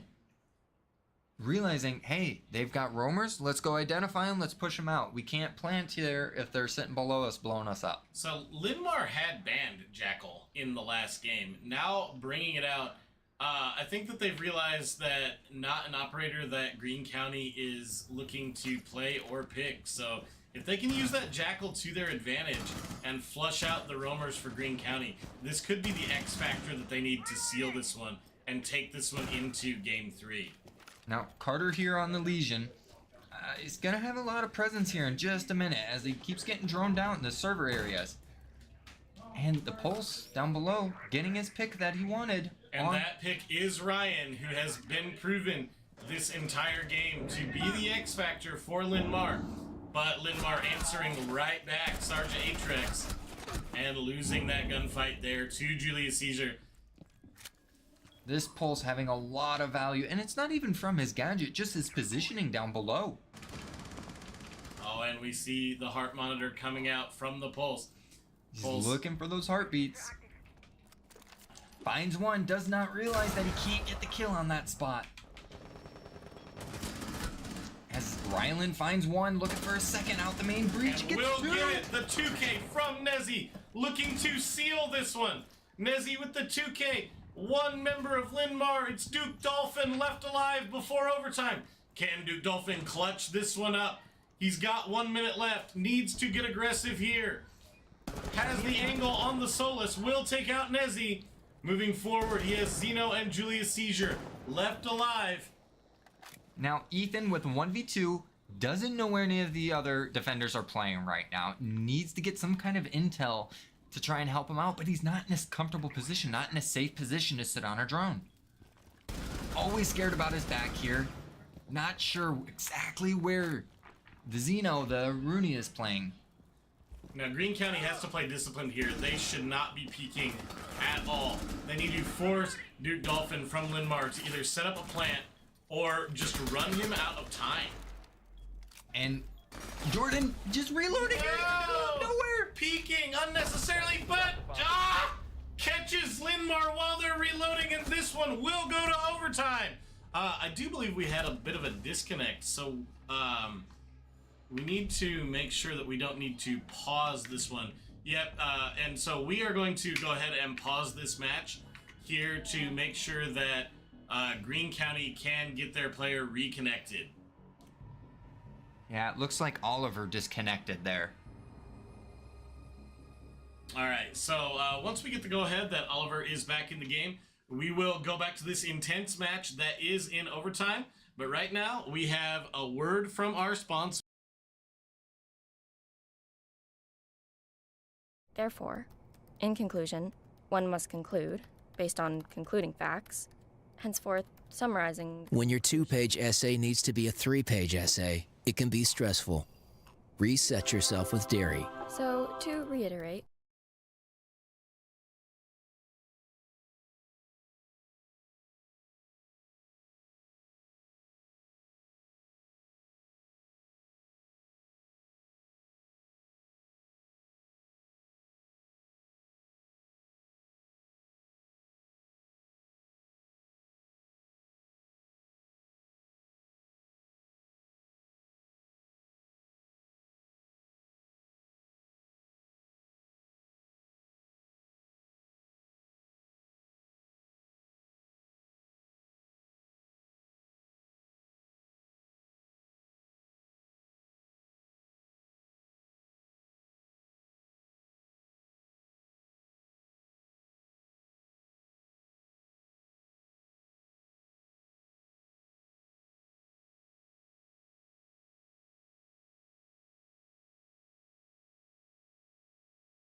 All right, and we are back.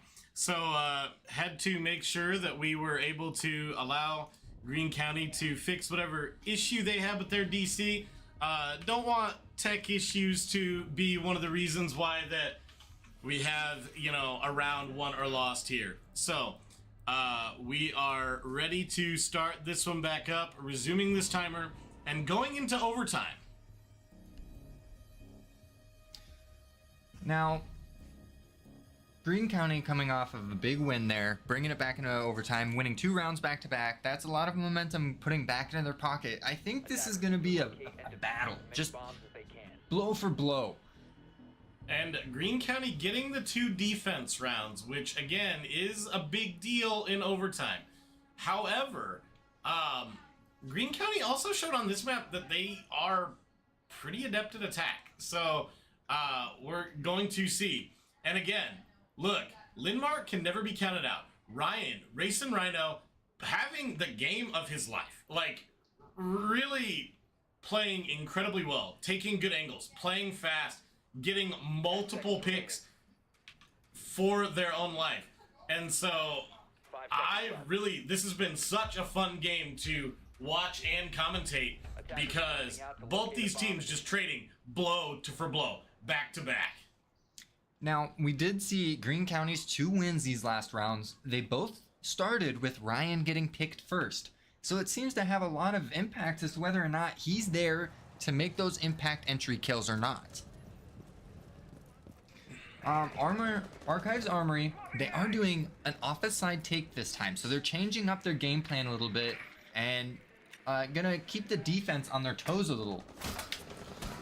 We do see that Rylan has already moved his way over to Fountain instead of playing in CC, trying to challenge someone out on that balcony.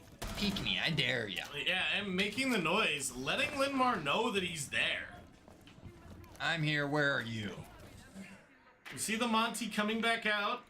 Linmar with the massive clutch at the end of the round with the Monty, and possibly looking to set up a similar plant strategy that we saw before.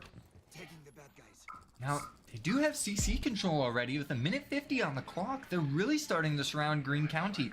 Their last line of defense seems to be in this office fountain before they're all in sight again. And the Lion Scan did catch one of the members of Greene County. So Linmar being able to get set up here. Monty moving his way up, gonna move down this hallway. And then this is where the action's really gonna start, because it seems like they've put their last line of defense at this office fountain area. They have to burn through some utility real quick, and then they're going to be walking right up into Nezzy's face. So Linmar being methodical, droning out. They've got the Monty set up forward. Line of defense, and Nezzy will go down. And we do have the Ying Monty set up, so the Monty able to block here with the damage and get those Ying Candelas out. And it does not matter if you blind your own Monty.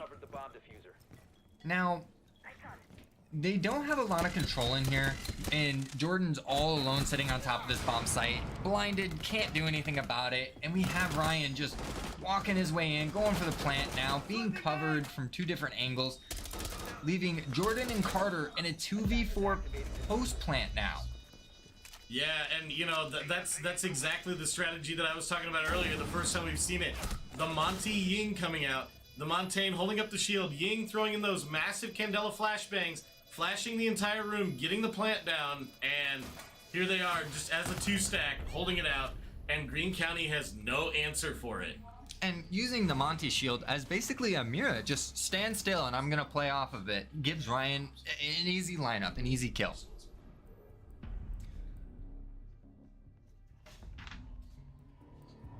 And here we are at the overtime match point. Greene County forced back onto attack. Needing to secure this one to put it at a tie, a reswap to defense, and then that will be the final round. Or this is possibly the final round. If Linmar is able to hold out here on defense, we will go to game 3. Now, they're opting to go bathroom tellers. I think they realized, hey, Armory Archives was not working for us. For Greene County's attack, those were the 2 rounds that they won, is every single time they went Armory Archives. So, switching up, going bathroom tellers, they're bringing out that mirror again. Goyo, I like bringing this operator, is slow, making sure if Greene County plays slow, that those Goyo canisters will deny plant at the last minute, the last couple seconds. But last time we saw Linmar go here, they had a lot of turtle strategy. They didn't really have much for roam presence, and that seemed to hurt them a little bit. I wonder if they're going to bring anyone to just run around. Are they going to have Gruffle go upstairs or Sergeant 8-Trex? Right now, actually, it seems to be the Goyle going up here. He might just be getting the hatches reinforced. Yeah, Ryan, though, for Linmar seems to be kind of their, like, the playmaker, right? Being the deep roamer, it's kind of taking those off rooms. And there's a reason for that, right? Yeah, 17-7-4, putting on a show here today in the finals. Attacker's objective is to defuse a bomb. Now, we do have Carter here on Julius Seizure as the Nomad, bringing in 12 kills now. You know, he's starting to hit those double digits, being like, I can show up too. We'll see if Green County decides to go upstairs for some vertical play or just yinging right in. Are they going to go for a fast? No, must have just misclicked for his drone.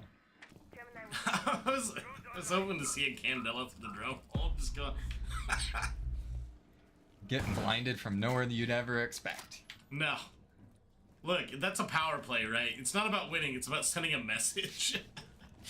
Now we have Rylan here pushing into Passport, trying to get some angles, and anyone playing into Tellers. The Nomad going through the drone hole, or the Candela going through the drone hole, trying to get those blinds, but it doesn't look like they have anyone to counter off of it. Oh. Just barely missing some feet. Missing. Oh! Pulls out the gadget. No! And gets denied with the Azami there. Wow. They're just not enough. That was a series of unfortunate events there for Green County. He's getting shot through the hatch, has to find an angle. Barely escaping death until it's too late. Now, Carter up here on the top floor getting 2 kills off hatch. Slick shot, but will go down. But it is a 4v1 in the favor of Green County. Green County doing a lot of work on this attack. Now, Ryan's had a hell of a performance, but a 1v4 with Plant going down, this would be something fierce. Yeah, but unfortunately just walks into that one. Probably cut his losses there. Green County taking this into the final round. So we are in the final round of overtime for Game 2 here for Linmar. And Green County going back on defense, but this is anyone's game. Now, if Green County wins this round, they win it all. They beat Linmar, which would be quite surprising this early on into the tournament. It would be surprising early on this tournament, especially an 8 seed coming in, taking down a 1 seed, and yeah, super difficult. Now, I will say, Green County an 8 seed, but coming out of a really difficult division, right? So Green County in the same division with Abraham Lincoln and Clark, who are all here today, right? So, you know, it's not surprising that they are playing as well as they are, but, you know, again, I've said it before, Linmar needs an infinity gauntlet with the amount of championship rings they have, and there is a reason for that. They're super well managed, their players are super good, they have the players, they have the resources. It's just a question of, can they execute in this round and run it back one more time? Now, they are opting to go to the customs bomb site for Green County. I think that it has been identified when they went here and they had a lot of vertical presence on that roam game that they shut down Linmar. It didn't matter that they were bringing the Monty. It didn't matter that they had the Buck go for vertical because they shut it down on all angles. And I think they're looking for another closeout like that. 5 seconds left before insertion. They are bringing the Capcan this time. I wonder if he's just trying to pick off anyone that isn't checking their doorways, you know? Just a little extra trap damage. And if we look, we have Ryan over here on the Jackal, just trying to find out those roamers, pick them off, and the rest of the main push coming through the detention wall. They're going to want to try and open this up with the Thermite and the impact nades on the Monty. Ryan here on the Jackal, really kind of showing that, look, it's the last round. I want to take this one into my own hands. I'm going to track them down. I'm going to hunt you down, find where you are, and take you out myself. But with the Capcan Tachanka has a decent amount of area denial, although Linmar identifying where those Capcan traps are and pinging them, making sure that the teammates know where they are. The Monty coming out again, which has given Green County a lot of problems, but no Ying this time, and the Tachanka fire coming out. They know where he's coming in. They just want to slow down this push, but it does seem like they do have a little bit of vertical control with Ryan taking control up here, and now the Sledge and Fuse, they're going to be able to fuse right into sight, making it really difficult for any anchors here to sit anywhere safe. They're getting pressured from all sorts of angles, and the Tachanka just barely living.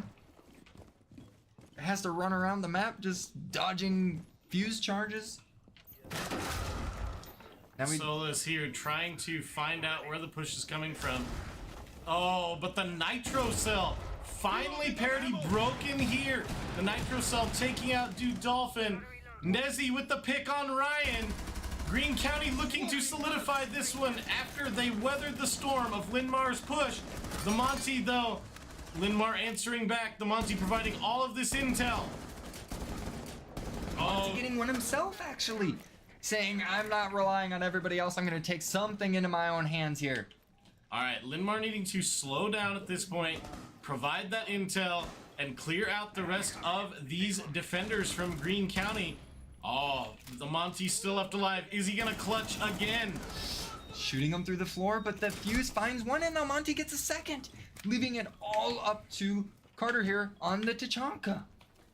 The plant going down here on site. And it's being covered from the hatch. He doesn't see it in time and gets taken out. Wow. And Sergeant Atrex, eat your heart out, because the Linmar Lions are back in this one. And Green County playing with a lot of heart. But are we going to see an assassination here yet again at the hands of Linmar?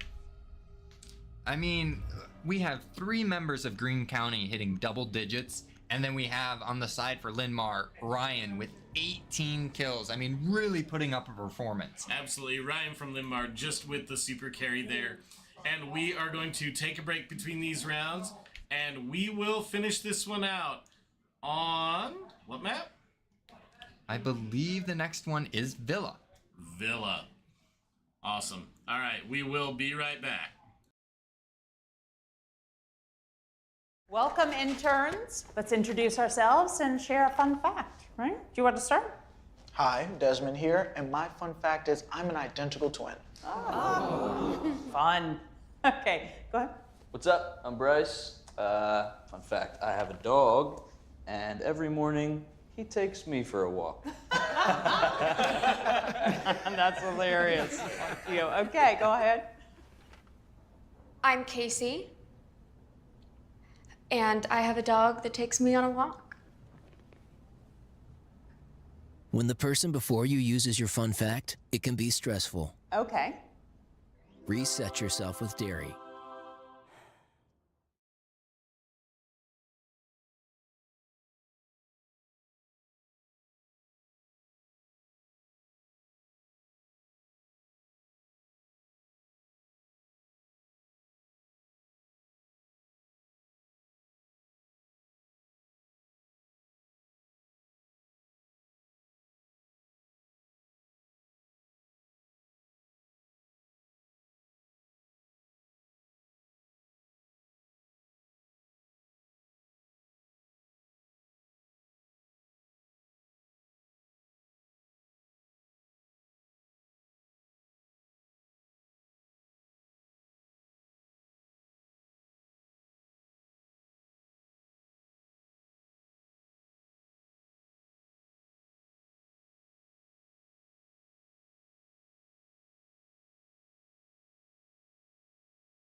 All right, and we are back in Game 3 of Round 1 of the Iowa High School Esports Association Fall Rainbow Six Championship.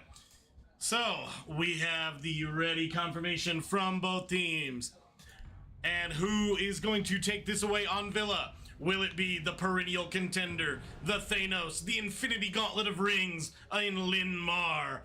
Or will it be the scrappy underdog from the tough division in Greene County? Now, we're moving on to map 3, Villa. It's going to be played a lot differently than the last 2 maps. Villa is a 2-floor map, but it's spread there it across. is. Ha. Look, Greene County's struggling with the Montaigne and taking it out. We don't want to deal with you going Monty every single attack anymore. Get it out of the way. And that's the first time we've seen Greene County deviate from their bans. They're leaving Blackbeard on the board now. Yeah, I mean, I'll be honest. I think Monty at least executed well is a lot scarier than Blackbeard. So, I don't know. I like the fact that they're adapting. You know, they're realizing, hey, this is an issue. We have to take care of it. Now, what will we see? Will we see the Thorn again on defense? I mean, I don't really get the Thorn ban. The Thorn Trap, one of the easier gadgets to avoid. Will it be something like an Echo ban? Linn-Mar did like to pull that out a little bit, but it didn't seem that impactful. Capkin. Okay. Yeah, I mean, sure, right? Linn-Mar playing a ton of Capkin, right? So Capcan and Legion, you know, just picking those trap operators. Now, we do have Greene County on the defense for Villa, and I would like to think that Villa is a more defender-sided map. it must have been a target ban, because there it is, the Blackbeard coming out immediately. Gruffle's like, my Blackbeard's finally here. Let me have some fun. Oh, yeah, and look at this Timmy setup from Linn-Mar. The Amaru. Are they going to bungee straight into point with the Amaru? I want to see it. I want to see the big plays. Connor's been caged up all day, not allowed to have his Blackbeard, and he's finally free of it. But Amaru is an interesting pick, especially for this site. There's only a few spots I could see Amaru going in fast and getting that early aggression. So we'll see. It's either going to be on the window here in 90, or it's going to probably be at the top red stairs window. Anywhere else, I'd be kind of surprised.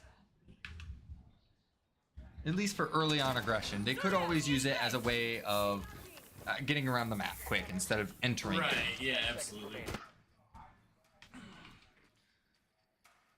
Now, on the defender side, we do have a lot of trap operators. Malusi, Legion, Aruni, and Thorn. They're basically saying, we don't want to have to kill you ourselves, we're just going to let our utility do it for us. I have seen ever in all of competitive Siege one Thorn Trap kill. So, I've seen a lot of Capking kills, but only one Thorn Trap kill. Zeno getting a little cheeky with a quick peek, just checking it out. Yep, they're on study. He confirmed it.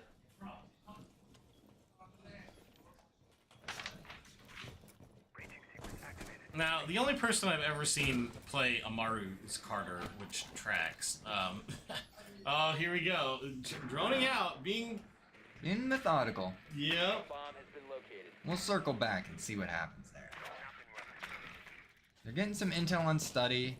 Damaru's going below the hatch. Might try and go up the hatch right into 90 there. That'd be cool. Yeah. And from the looks of it, they don't have any defenders in that area to stop that. So if she decides to just rappel right up, I don't think there's anything to stop her. Oh, now we have a Malusi sitting in the 90 hallway. That would make it very difficult for the Amaru to get through with that. We do have Ayana coming in from top statue, top red now, looking down the 90 hall, looking to contest the Malusi that was just here. Ooh, Ryan taking some damage there on the ace. Nezzy with the deep room taking them out. And Ryan getting an answer back on the ace from study, opening up that wall into Aviator. But they've reinforced off the entire wall between sites except the very end. Blackbeard going down. See, guys, it's not that scary. Hayden's like, I got this. I'll just peek. Now, The Amaru never getting the repel in because there was always someone watching that hatch, and Rylan getting 2 kills now this round, having his way, and Hayden's like, I'll answer back. Greene County with a pretty aggressive, fast defensive style here. And after 3 games, will Nezzy finally find his rhythm? We got Hayden here on the Flores with a lot to ask. Only 37 seconds left on the clock in a 1v4 situation. Has to get some kind of aggression, but I think he's waiting for this early peek. The Moose, Rylan there, Nezzy, just sniffing it out, trying to get some intel. Having to fall back there. Yeah. This is not an easy one. And Nezzy with the 3K. So if we look at our scoreboard here, it's the Nezzy and Hayden show with 5 kills in total, with Ryan only getting 1 on the side of Linmar. But we saw this last game where Linmar was off to a slow start. They got stomped out in the beginning, and then out of nowhere, the Lion woke up. Yeah, you know, Linmar adapting super well last game, rattling off 4 in a row, really putting Greene County on the back foot. And so, I'll be honest, right? This is really anyone's game. We're at a best of 1 scenario right now. Yeah, the Blackbeard. It was a target ban. It was a target ban. Look, Cass and I feel differently about target bans in Siege. You know, the League player in me just thinks target bans are good. But, yeah, I don't know. The Blackbeard having minimal impact on the last game.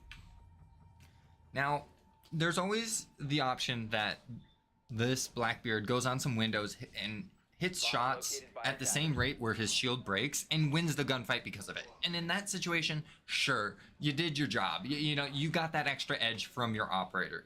But other than that, he doesn't provide a whole lot of utility for the rest of his team. Look, he's got a shield on his gun. That's it. 5 seconds remaining.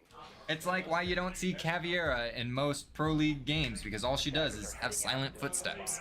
Doesn't provide anything for the rest of the team. Oh, but if you get that interrogate off. Oh my lord. There's the Timmy and Andrew coming out. Yeah. Yeah, you know, the thing about Siege, though, is Siege is just not the kind of game where those more, like, flashy things work. Ooh, there was a... Hey. What, the Blackbeard getting set up here. He was, like... it looks like Greene County moved out. He's right behind, like, 3 of them. And it just looks like they're going to do a Aviator game side sweep over, clear out those roam clears, and try to hit from statue trophy side. Now, this is going to be a bit slower until they get the drones out and everything, because it does look like Greene County is kind of hunkered down. They aren't really spread out across the map. They don't have much for roam game. The only one here is Zeno, sitting in a bathtub all alone. Well, you know, he's got his bottle of wine there at least, a couple glasses, so, yeah, pretty relaxing. You see the drop down. Does he even have sight? No. Oh, just seeing someone taking a shot, giving away his position now. Has to fall on out. Now we do see the Blackbeard finally hitting up top red. And it looks like they're finally closing in on sight, but Zeno getting the first pick right onto that Blackbeard. Again, the shield having no effect. It's headshot right through it anyways. Look, just hold a cross angle. It's fine. Ooh, that must have hurt some Sergeant audio. Atrix, though, almost getting the 2K there. Nezzy taking a ton of damage, staying alive, but Sergeant Atrix really winning this out. We see the Jackal ping coming out. Nezzy living there and going and getting another one though. But Sergeant Atrix trading one back, keeping it a 3-3. But Rylan here on the Malusi, very low HP. Rylan on the Malusi at kind of just a one-shot territory. Zeno, though, Getting picked. yeah, and we see another footprint scan coming out from this Jackal. Now they know that Rylan is sitting in a corner. Oh, missing the shots, though. Aiming just right at the wrong spot, and Nezzy taking them out. Again, Nezzy will get knocked here finally. Will they opt to get him back up? With only 27 seconds left on the clock, I think your best bet is to hunker down, play slow. You got Legion intel. Mine coming out, peeling that Shot to out. the wall. No, don't peek. These guys like to peek, man. 15 seconds left. It's the aggression. They can't help themselves. As he's worming his way over with only 8 seconds left, I don't think that's what you need to be doing. Finds one. Does he find the last one? Misses his shots. Oh, misses the shots. And Greene County coming up 2-0 here. But gosh, that was close. And I believe that was Jacob here, the new sub-in for Greene County, holding it out in that 1v1 situation. You gotta have nerves of steel to win those. Both teams making a lot of subs here. You know, I think, look, that's odd. But, you know, at our level, right, we've got our 5 people. There are 5 people, right? We don't make a lot of subs. I don't know, you know, these high school rosters a lot bigger. Do they have, you know, players that have different ops at their disposal? The Blackbeard's back. It may just also be a map dependent thing, like certain people are very comfortable on certain maps, so they'll sub them in as it happens. Ooh, and for the first time, The Fenrir comes Fenrir. out. Yeah, so it did not get taken off the table in bans this time. Fenrir, Solus, Legion. I mean, this is a pretty pro comp we have here from Greene County. I really like what I'm seeing on that side. The Valkyrie, the Fenrir, Thorn, Legion, Solus. Very strong defensive comp. Meanwhile, Gruffle, no, he's going to Thermite. He's coming off the Blackbeard. guys, do I have to play the hard breacher? But I get a shield. Yeah. Oh. Seconds to go. So we're going down to the kitchen defense now for Greene County. This would usually be the tertiary site, so not a lot of teams have this set up to the same standard as they would the other two. We'll see if Greene County is an exception to that, or if Linmar just has an answer and finally gonna start to wake up. Because just like last game, they lost 2 right off the bat, and then it's like, all right, go time. Right, yeah, and they really need to come alive here because even though they are, the self-destruct for Greene County could be the window here that Linmar needs. Going in with a 5-4, and I'm not sure what happened there. Zeno, one of the top frags for Greene County, getting killed by his teammate. Now they did not reinforce that pantry wall, making it so there's an angle all the way to the window, making this a little bit of a harder spot to hold. It's almost like he knows there's got to be somebody over there, just barely missing that. Right. Yeah, not quite seeing the shot there on the pixel. That shower curtain in the way. Now, it does look like they're able to get a lot of vertical control here. The sledge going to work here on the kitchen aviator side. Just going to make it much harder for these defenders to sit still in sight. Oh, just not seeing him. How did he not see that? Oh, That was- must have looked away at the wrong second. Taking a lot of damage. The Valkyrie here sitting with his nitro out in hand, looking for that sledge. Does he get it? Almost blows himself up in the process. Meanwhile, Greene County answering back here. Linmar spending a lot of time on this vertical game, but not getting anything out of it yet. Meanwhile, Greene County able to destabilize their own mistake early on and set it back to a 4-4. As Ryan finds his pick of this round. Now it's moving into a 3v4 again. Greene County on the back foot. A minute left on the clock. Solus getting that drone there for Nezzy. Nezzy still 5-0. But Linmar doing super well this round. We see that red ping coming out. They are starting to collapse around with nades. Oh, but getting picked off from the Legion, who must have been on a bit of a flank.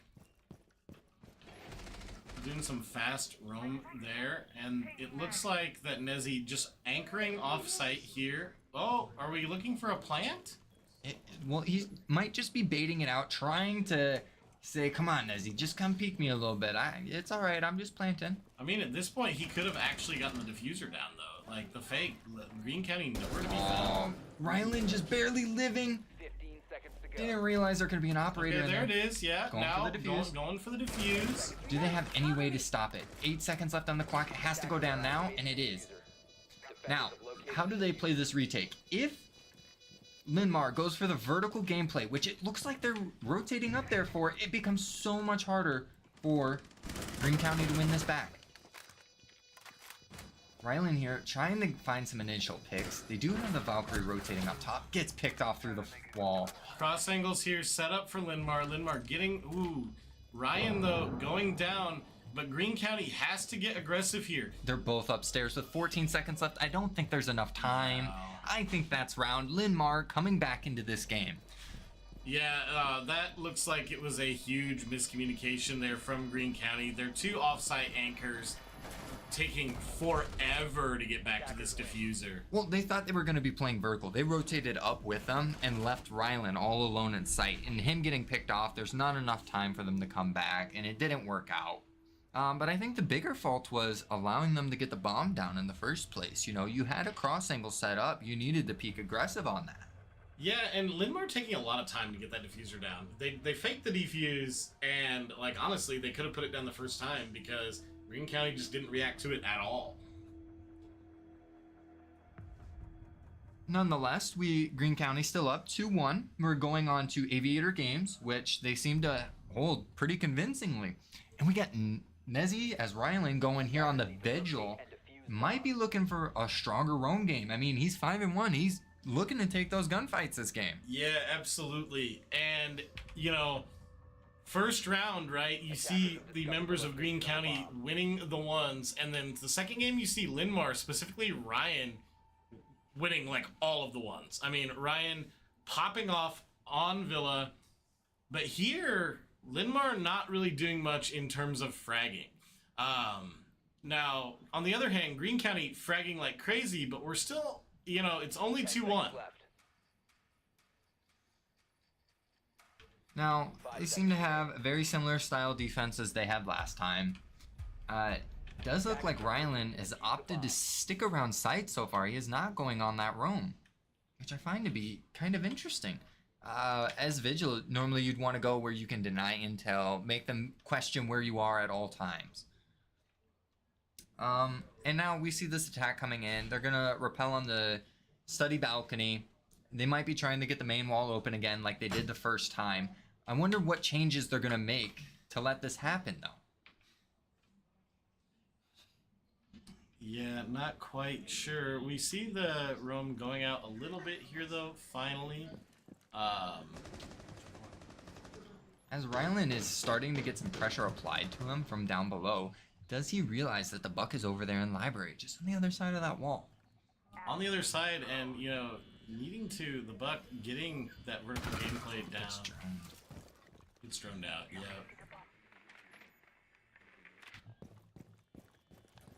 The buck getting some pings through the floor, trying to find out some of those defenders in sight.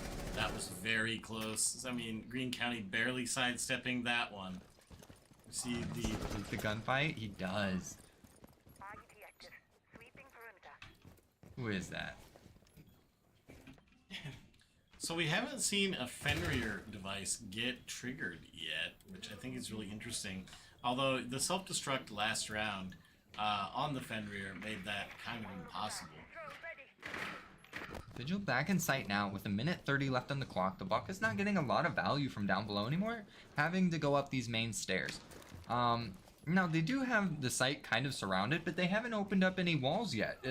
Greene County is fully comfortable just sitting in sight. And in a 5v5 here, right? So Linmar needing to get a pick here and go off of that with some aggression. But right now, we kind of see what we saw in game one, which is a very slow, methodical attack. Nezzy holding that angle, backing off though. And Linmar droning out, but Nezzy finding his one. He knows there's another around the corner. Finds and we'll two. get the two. Now, 42 seconds left on the clock. We do see Duke Dolphin getting one in return on Nezzy. But, I mean, as your roamer, you wasted a lot of time. You got 2 picks. Your job's done. Ooh, the Dokkaebi call going out, though. Can it provide the intel Linmar needs? But Goyle canisters going off with only 20 seconds left on the clock. This is going to be a time pinch. Gruffle getting 1. Sergeant getting a 2nd. Leaving it at only 2 members left. They know they're involved. They're flooding in.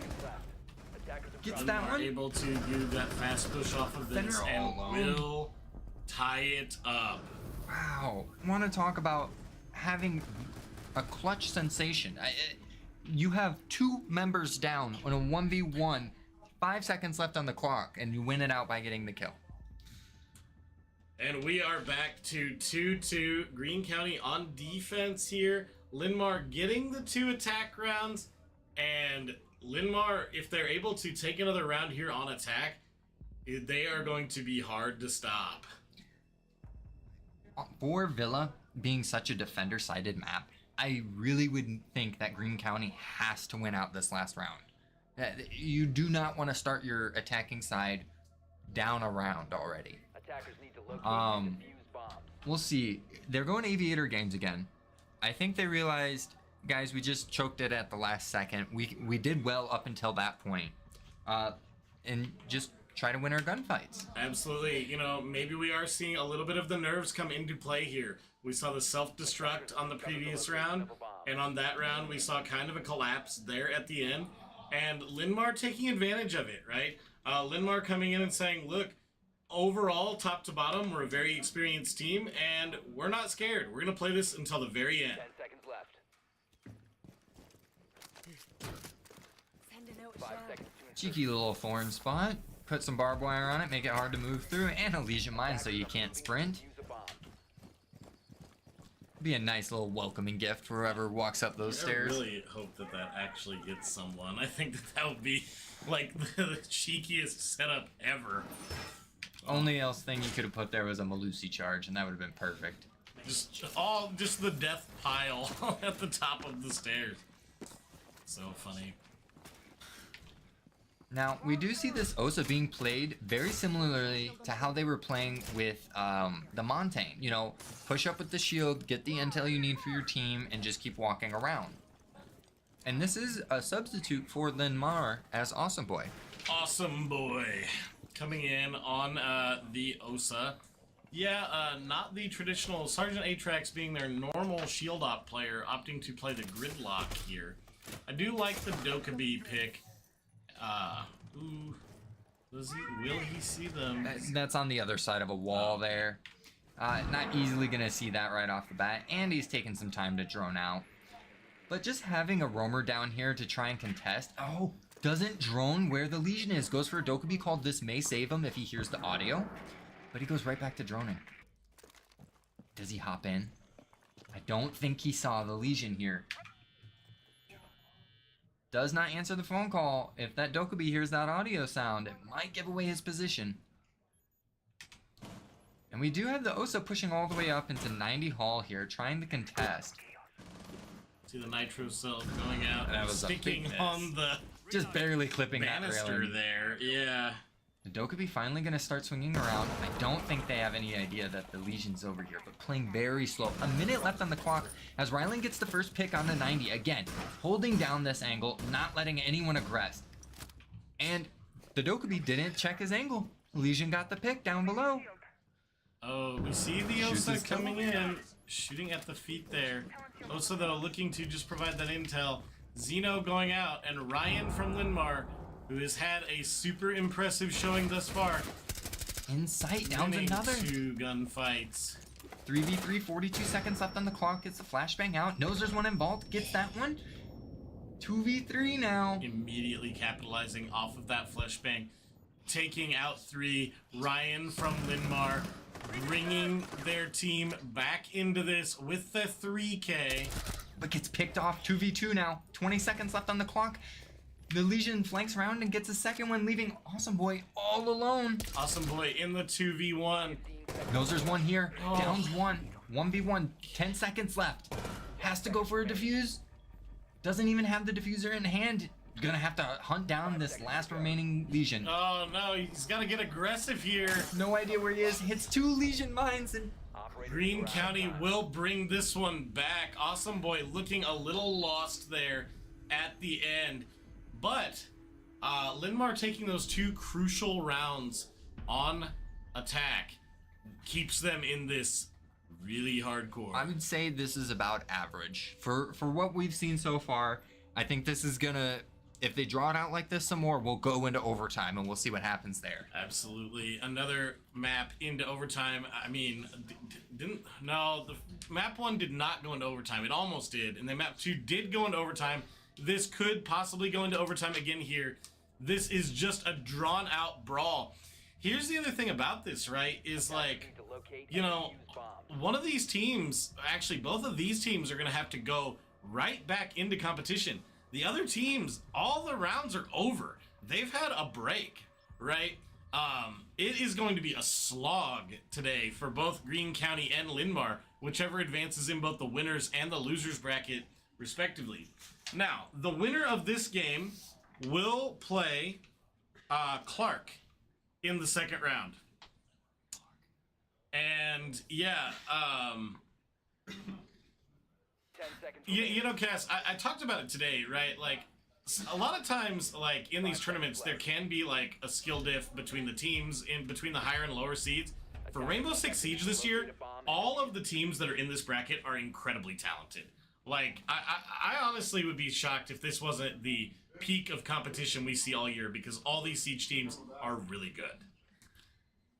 Now, getting back into the rounds here, they did decide as Linn-Mar to bring a castle out, which is an interesting operator pick for Aviator Games. Not something you see a whole lot. Maybe just trying to slow down these attackers from getting in. And they are doing a lot of bottom roam clear, trying to make sure that they can get in safely. But spending a decent amount of time for this bottom floor. They may not want to be dealing with any nitro cells from below or anything like that. Nezzy, there you go. It's alright, Nezzy, you can do it. You can hit the default cam. Maybe aim next time instead of hip firing. And then we do have a lot of intel played with the Fenrir and Valkyrie for Linn-Mar.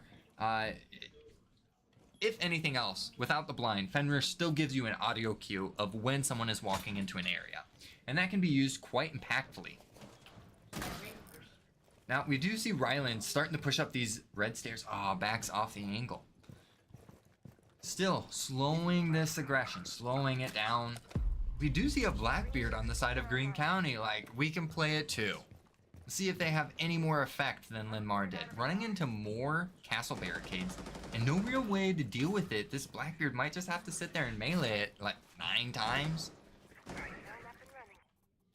Yeah, the castle barricade taking 9 melees to go away. I mean, they kind of just are looking at it right now. And with a minute 15 left, really, Linn-Mar really holding out well here. But again, is Greene County going to be able to get set up? We see Ryan droned out there. They have the intel that they're pushing from that side, and they just gotta lay in wait. I mean, they're still having to deal with these castle barricades. It's slowing down this attack so much. It turns away at the last second because of the Fenrir. Yep, the Fenrir device finally getting the value that is the ban worthy. You know, turning the lights out there, causing Greene County to panic, and Greene County again kind of just completely stalled out, triggering another Fenrir device. Nezzy getting taken out. You can't see. Now, 29 seconds left on the clock in a 3v5. This is looking harder and harder for these attackers to try to even get into the site. Hooks the grenade in the 2v4 situation. With only 15 seconds left now. We got Zeno here trying to push in from red stairs. All alone now. Gets one and traded right back. So Linn-Mar will tie this up again, and we are going to have ourselves a nail biter here. It just didn't seem like Greene County had a way to deal with those castle barricades. It slowed down their attack. They had no openings into sight anywhere and just lost gunfights because of utility like Fenrir gadgets and Valkyrie cams. So going into Trophy Room and Statue, if Greene County doesn't have anything to bring, like a Gone 6, some soft breach charges, an Ash, or anything to deal with a potential castle again, we could have the same thing happen. But it looks like Linn-Mar's opting away from that castle, instead going towards a Pulse from down below. Oh yeah, Pulse, you know, can be a huge impact operator here, being able to track heartbeats from below the floor, cook up the nitro cell, you know, do some really cool things on the vertical gameplay. Looks like he's opting to go to the other side of the map instead, setting up some spawn peaks, barricading it off. Gonna set up a nice little home. Oh, and then now roaming down below. So we might see some cheeky little spawn peaks here for the round. He might just be prepping them all just to give the attackers something to look at. And If we look on the side of the attackers, it looks like they've spread out their attack from 2 different entrance points. We do see the spawn peak coming through. If you can find just one lonely straggler, it doesn't look like anyone's coming that way. Nothing's gonna happen.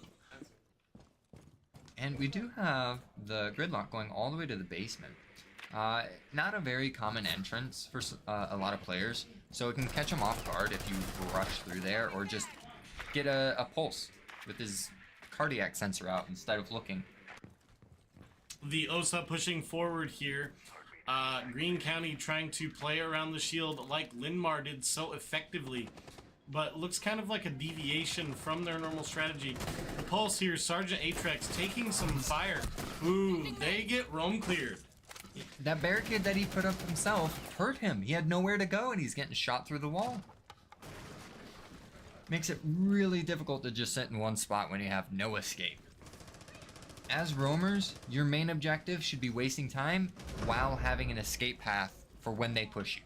At this point in this game, these teams have been playing and sitting up for almost 3 hours. Mental at this point is everything. Which team has the momentum? Which team is still mentally into it? It has been a long, drawn-out battle here. A bomb has been located. And it's only going to get longer as the tape progresses. Now we do have XD pushing up here in the hallway, getting peeked from statue door, does not realize it. Having to rotate off here down the red stairs, or at least to the red stairs. Green County playing super stacked up. They need to be super careful. Again, they're funneling into the same area. They have no real way into sight except doorways where they just got to win gunfights. And that's what they're trying to do, is just, we'll just win out some gunfights. I mean, it's working for the most part right now. Until it's not, and now it is not working. Ryan with some serious angles to deal with. Holding over here on the master side, but I don't think he realizes that Nezzy's got the flank on him. Does not. Taking out Ryan there. 2 of the aces for these teams going head to head in Nezzy and Ryan, but the diffuser going down here. Green see their opportunity and will take this round on attack, answering right back. Now, yes, they were all bunched up in the same area, but if you can just click hits faster, it still works. And they also played a trade game very well. Every time that they died, they'd usually get 1 back in return. Now the question is will Linmar answer back here on defense? So we see the kitchen hold coming out. Again, this is like a tertiary site. You usually don't see it until you forced your hand. I'm surprised they didn't go back trophy, especially with the way that Green County pushed it, thinking you could just throw more utility at the way they pushed. But they might be like, we have a setup for this. We have an idea. They're bringing the Valkyrie, but with impact grenades. So they aren't going for any vertical nitro cells. They're just making rotates, opening holes, taking them by surprise. I do like seeing the smoke come out to try and stop plant, especially when we saw Linmar just walk in and plant in the corner right over here. So a smoke canister placed from in kitchen, thrown over there, should be able to stop that. 10 seconds to I just wonder what they're going to do about any vertical control, because as we see on Green County, they're bringing out the buck, they're bringing out the sledge. That's a lot to deal with on that vertical hole, and it opens up almost the entire site. Yeah, the buck and the sledge together, possibly also getting some yings down in the vertical gameplay, and we have the Maverick coming in. I think Maverick is a bit of an interesting operator for this site. I don't think there's a whole lot of value you get out of him. I was about to say, wait, what do you need the torch for? You may just want it for the weapon. Okay. He's got that M4, baby! Ooh, we see Nezzy going in. He has the intel that someone's in the bathroom. Lines up an angle. Oh, Nezzy with the tight angle there. Again, in the last game, when they need him, Nezzy coming in clutch. Looked like he was sleeping there a little bit earlier, but now he's awake.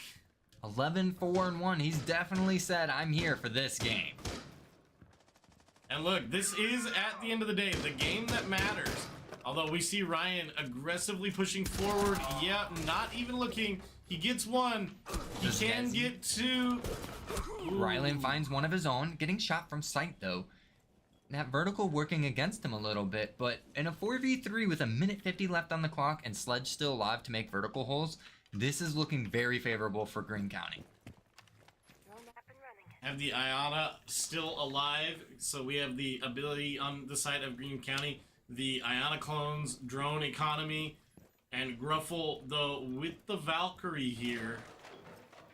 Just trying to hold off this kitchen push. I would expect that they'd have a little more vertical control on it, but it looks like Ryland decided to come down site. And they're doing their group up and let's hold down the same area, but they have the diffuser top floor with the vertical holes. They have no way of planting.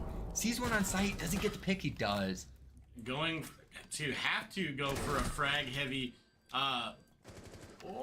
Just 1 HP. That smoke canister, one tick will do it. Oh, just barely avoiding it. Now they're pushing into China and getting traded 1 for 1. All alone, the smoke Only here. Sergeant Atrex still alive. The Ying Candela coming out, and it will be enough. Greene County bringing this to match point and cornering the lion in its cage. And they didn't just do it as like, we barely squeaked it out. That looked convincing. That looked like Linmar had no answer for Kitchen. And thankfully, they get their Aviator Games bomb site open up again so they can try and go back there and squeak out a win. But goodness gracious, Greene County really coming alive here. Do you see the Fenrir coming back out, though? And the Fenrir giving Greene County lots of problems, but Nezzy trying to take this on his back, getting on the Ash, looking to rush in and get those picks, and 12-5 in the final round. Well, we'll see how this turns out. Again, if they run straight into Fenrir gadgets, though, it's not... If you can't see the opponent, good luck hitting the head. So, I'm surprised that they're opting in to bring an IQ or a Twitch or a Brava to get rid of some of this utility, knowing that Fenrir was such a problem for them last round, and they even have to deal with a Valkyrie and Thorn. That's a lot of utility. Attackers have discovered the location of a bomb. Now, on the side of attack, they do have the Ying, so they're gonna keep wanting to push out these sites. Oh, and they swap off for hard breach. Hopefully this time they have a bit more of a split attack. They open up some of the walls into sight and pinch more angles rather than all funnel into one area. More traditional setup here with the Ace and the Thatcher. So looking to take... And the Maverick's still there. Look, I love the M4 too, dude. It's awesome. I just don't see what you're going to be... Well, on this site, if the Maverick does go 90 and opens up the vault area to make some Maverick holes, I could see some value out of it. Okay. Yeah. I mean, who else on attack has the M4? No one. No one. He's the only one that has that weapon. And oh, Ryan going down early. This could be huge. The top player for Linmar with being early picked. The Selma's going out. The Thatcher util. Will the wall go down early? Julius Seizure Carter there, getting a nice entry pick into this, and it could close out this series. A pick like that early into the round, could be game-changing. Oh, gets on the camera right as he's getting droned. I don't think he has any idea that he has intel on him. Finally finding it. Yeah. Dealing with those evil eyes, dealing with Fenrir gadgets as they slowly push up these red stairs. Now this is really going to come down to whether... Oh, he's not even holding 90 this time. He's going for a flank. So we only have 3 members sitting down holding sight by themselves. Awesome Boy, we got Duke Dolphin, and Gruffle. All alone against the world. Opening up that wall. Oh, having the angle. Linmar answering back. Could have gotten 2 there. XT going down. Greene County answering back. But Zeno will go down. These teams firing back and forth. It's anybody's game at this point. Greene County is the long angles. Julius Seizure caught in the Fenrir device. I almost said Nocturne because it's... Oh, there comes the Fenrir flank, getting 1. 3v2 now. It's Ryland sitting on the top of those stairs waiting for that Fenrir to come up. But we'll back off. Now we have the Maverick at 90, and we have the Ash and Study. They're split up, they're not together. They're just gonna have to look for some picks. Plenty of time with 45 seconds left on the clock here, but not an easy site to enter in from with very little utility to use. We do see the Maverick just narrowly running past those footholes. Doesn't realize one's behind the bar. Ooh, getting shot out there. Nezzy will go down, and it looks like Linmar is going to hold out on this one. Never count out a player. 1v3, 20 seconds left. He can still make it happen. Runs right into some line of sights. I take it back.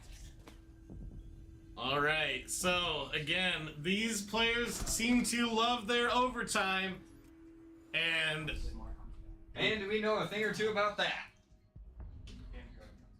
oh yeah, look, if I, yeah, if I have to see another final round overtime this season from our players, I don't know. Now, Greene County still has the option to lock this out right here and now, not even take it to overtime. They have to do it on their attack, which has not looked super strong on Villa, and it is a defender-sided map, so it's understandable. Going into a trophy hold.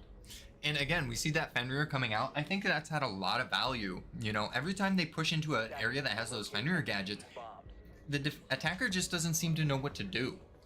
Yeah, I mean, Fenrir hard to play around to begin with, right? I mean, there's a reason it eats a lot of bans. But with the Solus, the Fenrir here, Linmar having a really strong defensive setup and holding out last time, even though Greene County got a super necessary early pick, it did not matter. Now, on the defensive side, again, they're bringing lots of utility with the Fenrir and the Valkyrie, but now they also have a Solus, which I'll be interested to see as to where she goes. On the other side of Study Balcony, just getting rid of some drones. The drone economy doesn't look great for Greene County going into it. They lost 3 drones right off the bat, only 2 left on their prep phase drones. Does end up coming back to site. Yeah, that seems a bit odd. The Solus opting to return to site. I mean, getting the 3 drones, which, yeah, possibly looking to maybe site Greene County out. Like, realize, oh, they're going to have the Solus deep roaming, but I don't know. I don't get it. So, they're starting to do a Aviator game side push here. As we have Rylan over here on the balcony. They're droning out the bar area right now and just trying to get that early intel, not have any surprises as they walk into site. I think their first line of resistance will be met on this Fenrir holding down the hallway, and you can see one of his Fenrir gadgets up on the wall there. So anytime someone aggresses him from that hallway, he's gonna have them blind, have some intel on them, and he even has a Valcam for extra intel. This is gonna be a hard position to deal with. It is going to be a hard position to deal with because as soon as he sees them come up on that Valcam, activates the device, and yeah, can just swing that angle. Now, Nezzy finding the first pick on red stairs. That's the Valkyrie off the board. The Lion Scan going out, hoping that Linmar will rotate off of that pick. Nezzy looking for another one, but will go down, so Linmar getting the trade. Ryan answers back. Atrex answers back. Linmar answering back. Bringing it into a 4v3 now. Making it much harder as another player gets picked off. Now it's all up to Zeno here, sitting alone in the closet in a 1v4 situation. A lot to do, but plenty of time. Might be able to make this work. Just got to find a couple opening picks. I don't think the defenders know exactly where he is yet, and that gives him a bit of an edge, but Ryan is just playing consistent. Ryan going so hard here for Linmar, and Linmar bringing it into overtime with 2 defense rounds on their side. Going into overtime knowing that you have to play attack twice for Greene County is scary. Especially looking how their attacks have looked so far. They don't seem to have a general idea as to how to get a pinch. They're always just walking in very linearly and walking into this utility of the Fenrir consistently. Walking into the Fenrir utility, going back into Aviator games. Yeah, things are really looking favorable for Linmar. But listen, it is not time to count out Greene County. They have played super well. All these games have been super close. Greene County winning the first match outside of overtime, But here we are about to play for all of it. Going into overtime, one of these teams having to take it over the course of the next 2 or 3 rounds. Bringing out the mute for that drone denial. I don't think that the intel game for Greene County has been anything to be scared of, but just to deny anything that you can so they just walk into the funnels that you have set up might be more useful. It looks like this Fenrir is doing the same thing. He wants to hold down his 90, and he's surrounded by these Fenrir gadgets that are going to blind anyone who challenges him, and that's what he wants. Attackers are heading out to defuse a bomb. Now, if we look at the attackers here, they do have a split push again. We're going to have a couple over here that are going to run into that Fenrir down below at some point. And he's going all the way to the basement, trying to catch anyone off guard that just be pushing in from a different angle. Lion charge coming out as Nezzy storms on up. Welcome to Rainbow Six Siege, where the first minute usually isn't very action-packed. It's all about prepping, getting set up. Prepping, getting the setup ready. But you know, again, we've seen Greene County get a couple early picks in these rounds, but not being able to capitalize. And so what can either of these teams do to kind of solidify this out? Well, if this Fenrir finds a flank onto the roaming Flores on this floor, who just ran all the way upstairs, it could be huge. They have no idea he's all the way down here. His impact on this round may be game-breaking. Now, we have Nezzy who's walking up. And if you want to talk about an option for Greene County to be into this, Nezzy just walks in and clicks heads. He does what this guy does best. Right, absolutely.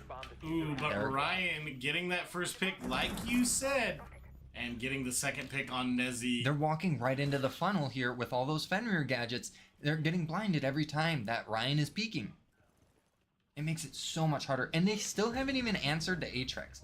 Now, Julius Caesar getting one of his own coming into the statue doorway. And the IQ being brought out. IQ being brought out and will even this out. Oh, can they get the vertical gameplay out and cook the nade? They don't realize that Case is down, and now the Fenrir has intel on it. Whenever they do go back for this Case, which they're going to be challenged from the Fenrir, and they're going to be challenged from the Wamai down this hallway, it's going to be a kill zone with Fenrir gadgets everywhere. And Sargent getting his one on Julius Caesar now, leaving it into a 2v3. You do have the IQ down below. It's a little late to be bringing out this scanner, but nonetheless, it's still going to provide some value. He's, you know, trying to clear out sight, but none of the members of Linmar ready to be found. He's walking right into a cross. Does not realize there's a player in statue until it's too late. Like I said, Sergeant Atrex on this roam, just getting so much value. And now they have a ping as to where this last player is. I believe this was Grant here on the IQ. 15 seconds to go. No, take that back. And Ryan bringing it back in for Linmar. Ryan proving to be the impact player for this round against Greene County. And Greene County getting around on defense, having to win this one to stay alive.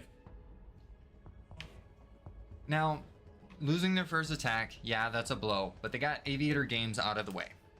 They looked a little better attacking trophy side.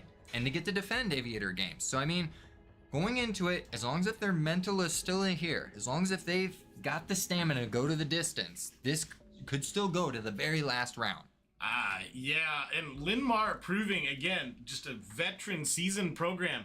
Their mental has clearly not gone this entire time. Where is Greene County now being put on the back foot, being put in this overtime match point?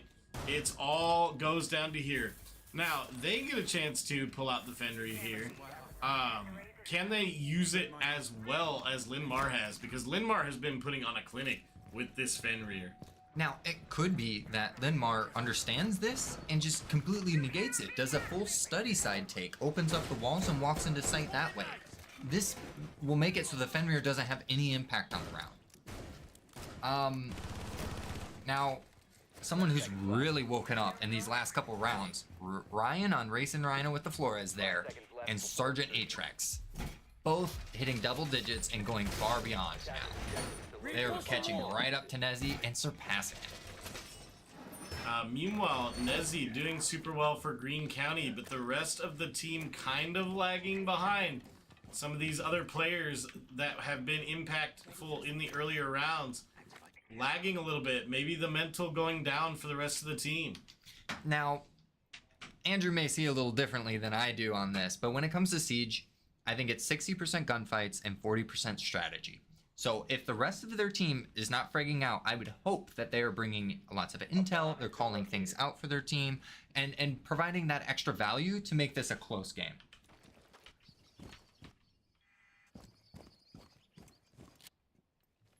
Now we do see the Legion downstairs going for a bit of a roam. Has not been identified at all. So maybe get some later round value. And XD here, just trying to hold off, not on his Fenrir gadgets, having more forward presence. If he can pick off a couple drones, maybe. Nope, gonna let that one go. Oh, and that Flores drone coming out getting some utility. They do have an idea that they're pushing up into the trophy area now in statue. But it's gonna come down to this kill box zone. But it almost looks like they gave up the 90 hallway, which is where all the Fenrir gadgets were. That's where Linmar held the strongest at. And they've just given it up for free. They're all setting sight at 1:31. Awesome boy, the Iona clone getting taken out from quite the distance. Linmar with, again, the slow, methodical approach. Nezzy taking a little bit of fire there, going for the peak. Getting flashed out from the hallway. They just got to slow down long enough for this Legion to get an ample flank. That's what he's looking for right now. And it's coming to work out.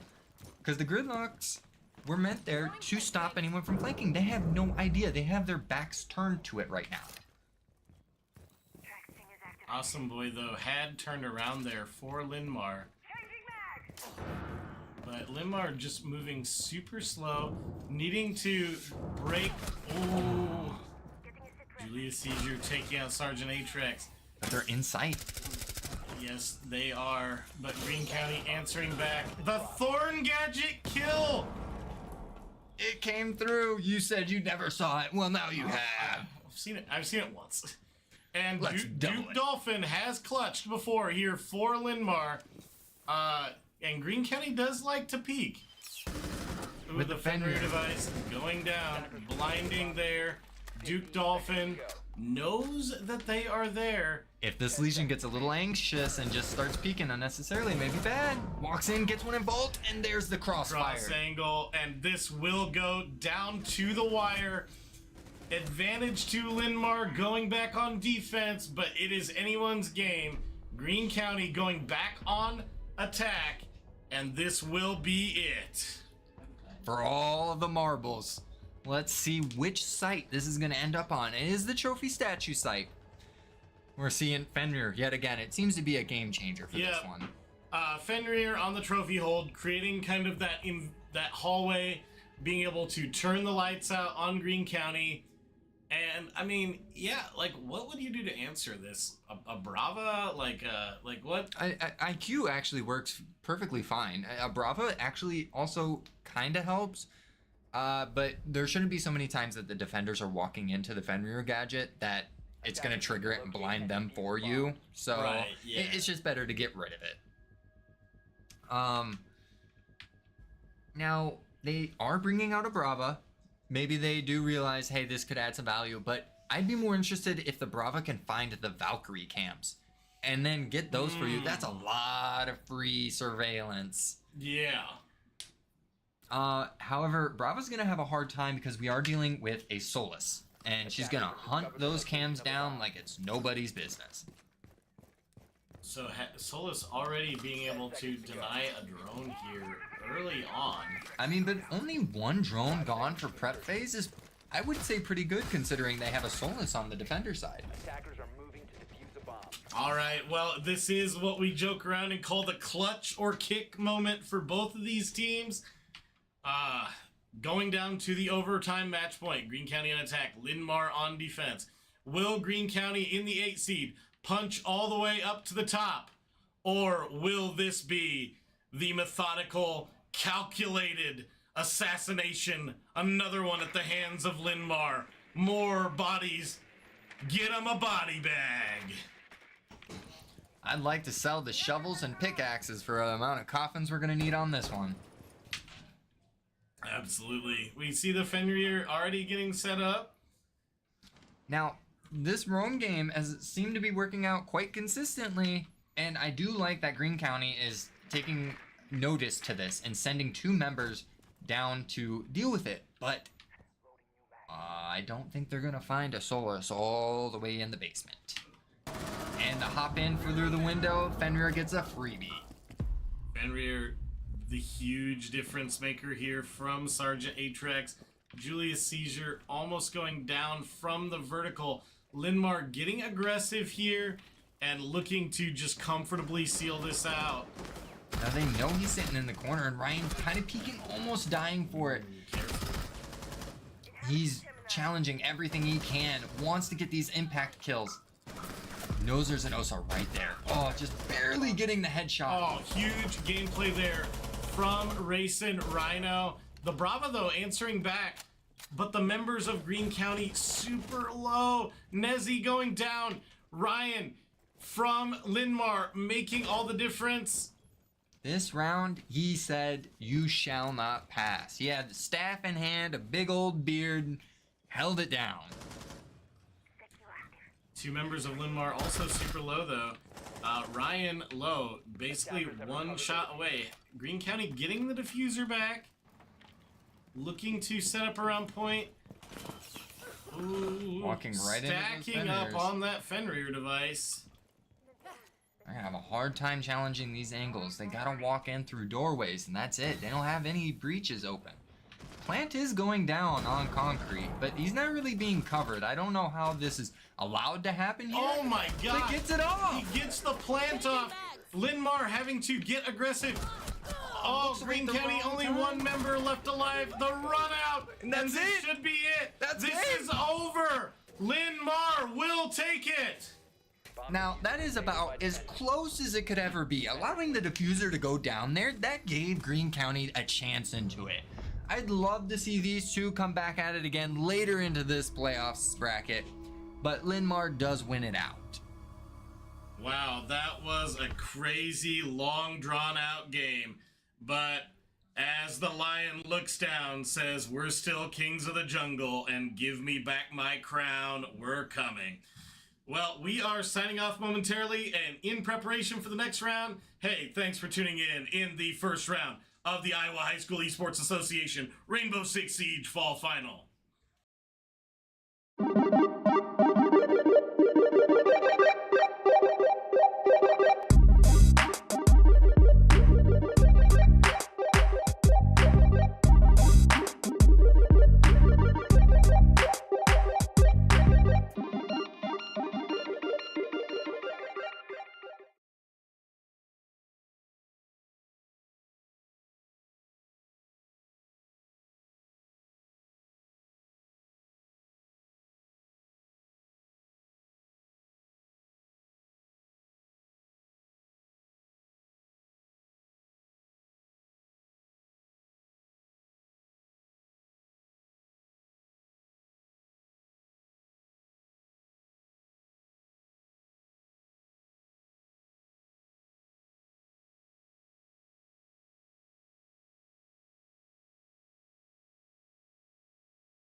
Hello, everybody, and welcome back. We are about to begin our next match here at the Iowa High School Esports Association's Fall State Showdown. We are about to see Iowa Falls, Alden, and Greene County. So we are going to see Greene County just again, even though we just got out of a 3-hour match between Greene County and Linn-Mar. So we're going to see Greene again and IFA. So the lobby is getting set up right now. We have people hopping in and hopping out.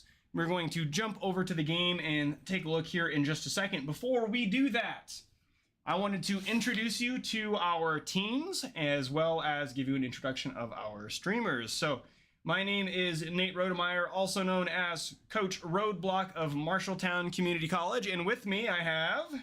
my name is Shahir and I'm part of the Overwatch team and I'm really happy to be here. Awesome. And let's go ahead and run down those rosters. So for Greene County, we have Rylan Larson on Nezzy. We have Carter Fecker on Julius Seizure. Interesting, I love that name. Jordan Serwick on XD387. Jacob Rumley on GCCSD Esports 3. Chase Murphy on Fishy Dubs. Hayden Markins on Xeno QL. And Oliver Harris on GCCSD Esports 6. For Iowa Falls Alden, we have Braden Mochin. Sorry if I pronounced that incorrectly. We have Braden on Braden.ifa.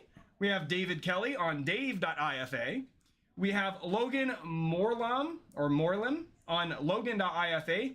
Hayden Schlachter on Hayden.ifa. And it looks like Kai Pierce on Kai.ifa. We also have Elaine Madden on Lane.ifa. The IFA roster also includes Braden Asita, Eli Lindemann, and Noah Allen. So the lobby is getting going here and we should be ready in just a moment. Go ahead and see what is going on in our game here. So it looks like we are just waiting on one more of the Iowa Falls Alden players to arrive, and then we will do a ready check, and we should be good to go.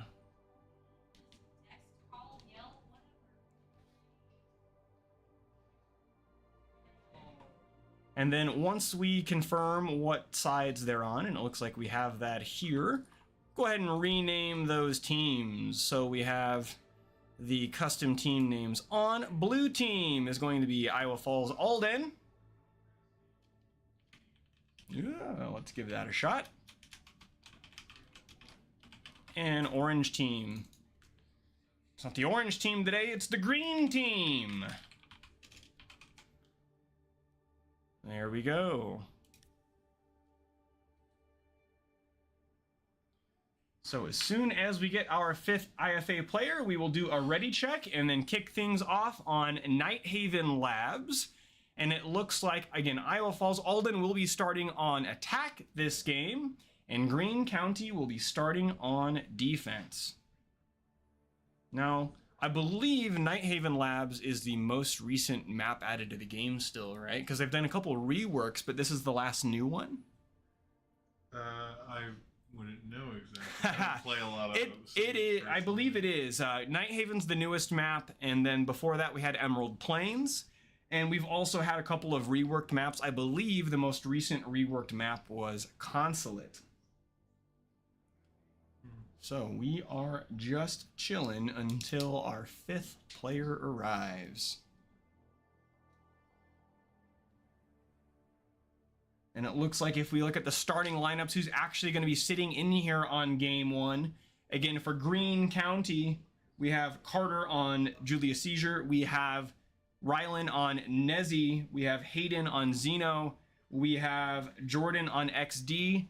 And we have Oliver on Esports 6 for the Greene County team. For the IFA team, it looks like we have Dave, Lane, Logan, and BMO. Who's BMO?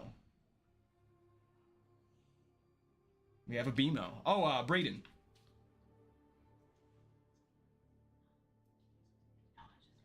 Oh, there we go. And it looks like our 5th player in there is Hayden. So let's go ahead and see. We're going to initiate a ready check.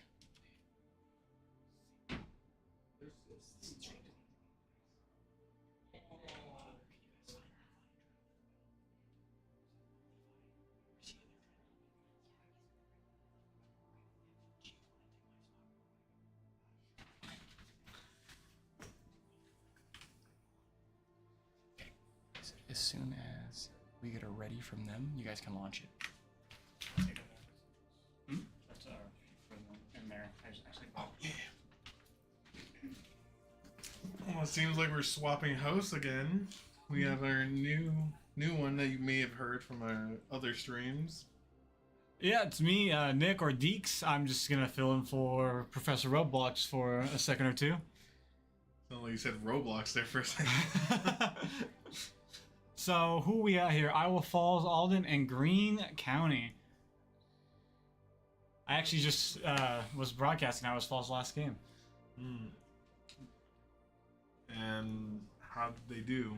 Honestly, they did very well. Very close games around, all around with Clark. Dave especially really popped off. So looking forward to this this game between Iowa Falls and Greene Counties. I think it's going to be a good game all around. Good game, good games. I'm just time-wise, I'm just hoping it's not going to be a 3-hour, but Oh, well, Siege, you never know. we're here for the long haul since Siege is really unpredictable with that. Yeah, I mean, sometimes your game can take like an hour. Sometimes you'll be here for 3.5. I mean, Greene County and Limar was a perfect example, and that could have gone either way. I was still surprised it went for that long. Yeah, overtime really does. Overtime really does add a lot of time to games, but I mean, I can't imagine having to play like a 3-hour long game straight.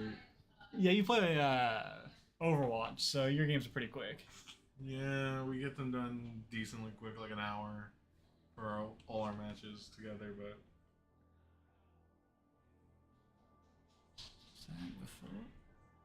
that was before.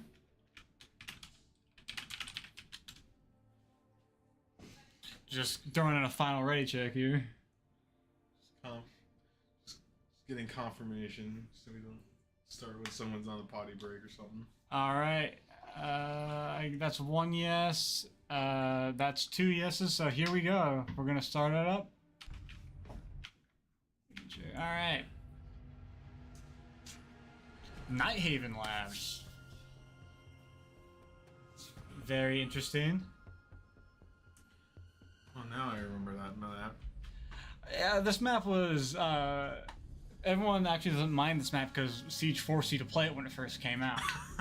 So, I like it. It's fun. It's great. The game forcing you to play a specific map they just added. Yep. I mean, it works. We have an ace band coming out from Greene County. A Ying band from Iowa Falls. Yeah, you know, Ying can be really annoying. Just infinitely blinded. Yeah, I was trying to remember which one it was, but now I just remember. Ooh, also a Fenrir band. Fenrir is a very popular band nowadays. It can be very oppressive.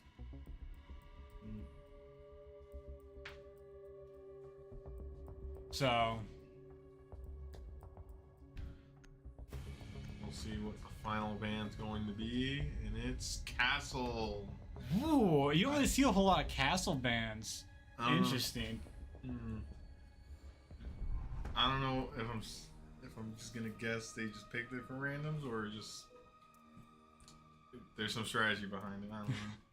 Looks like Greene County's gonna be setting up in Command Center servers, our second floor. Pretty popular site. Actually, I think that's probably one of the more popular sites on the map. Also, kind of a little easier to defend. As we see them start to get their setup. Oh yeah, I definitely remember this map. I played it a couple times. Yeah. Attackers have located a bomb. So. We're gonna see a Lion and also Thermite come out. I'm guessing they're gonna probably try and go for this main wall right here. That seems to be one of the better and more like default attacks. One of the better ways to enter. Yeah.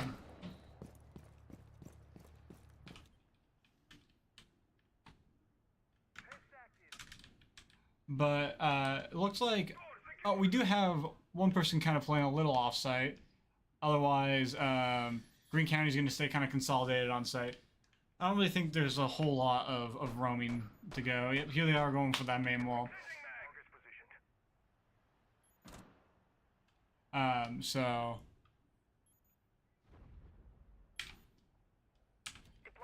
we'll see if how Green County's gonna contest this. Oh, he knows someone's at window. Ooh, the quick peek around. Logan does go down by Julius. Sees the Osa shield outside of breach. Kills the drone. See if how well he can test.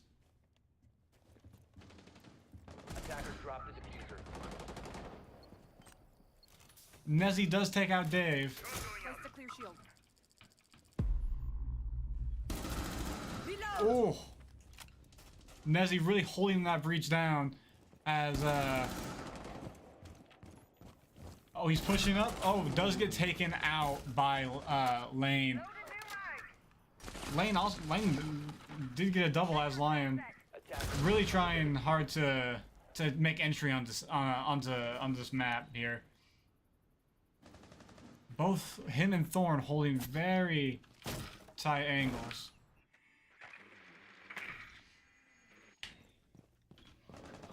Thorn position a little bit here. It's a 3v2 here.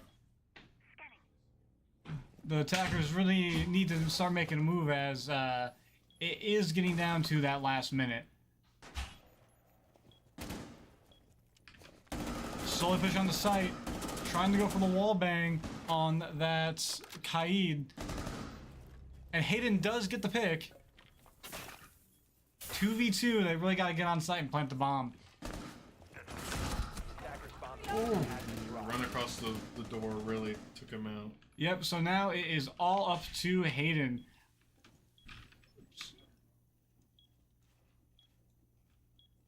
And I stream froze here a little bit.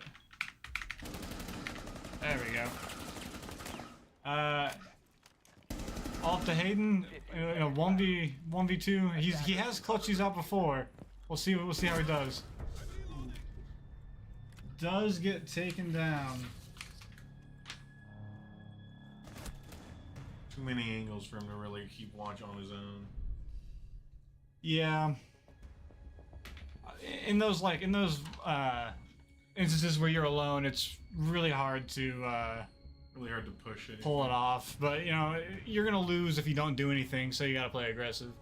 You're gonna lose if you do nothing, but if you do something, you may win. Yeah, always that chance. Just that last couple seconds really mean a lot. So Green County is going to be going down to basement now. So we'll see what their hold is. Basement's kind of a weird site. A lot of attackers tend to go for these main walls. So a good strat actually is just to go triple threat wall denial, but we only see them pulling out the Kaid, so.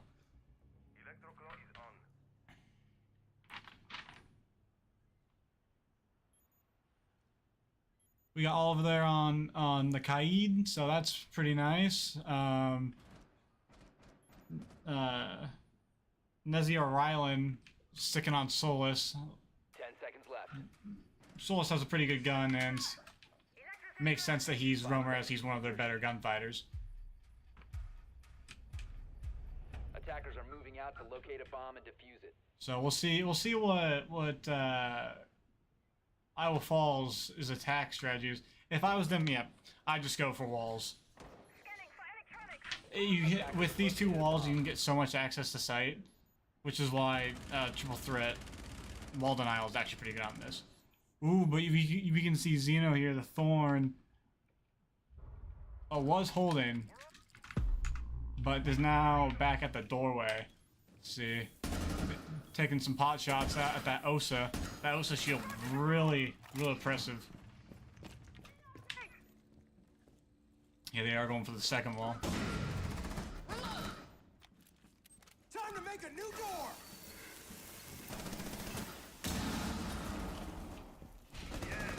It's looking pretty good. They got both walls open for Iowa Falls. Now they just have to make entry on the site. As Dave actually starts going top floor, maybe to clear out any roamers that they find. Clearing out roamers is also a huge thing, so they don't get flank or get played vertical on.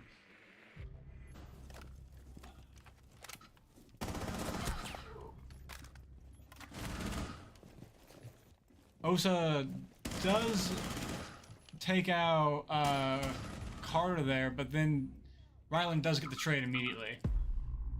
And Hayden will fall from the Thorn.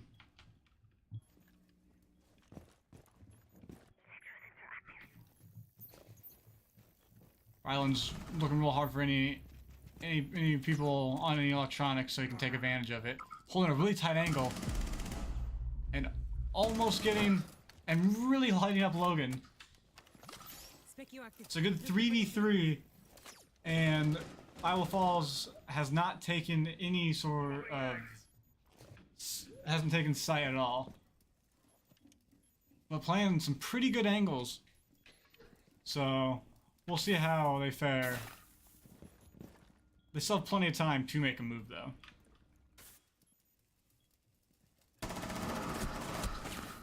Ryland will take down Logan.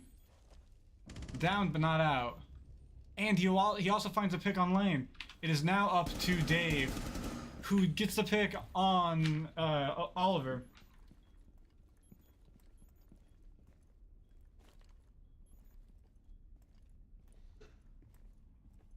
He's creeping. He has only 15 seconds left. He's got to make a play. Saw Ryland, but wasn't able to get the play, and then gets shot through the wall.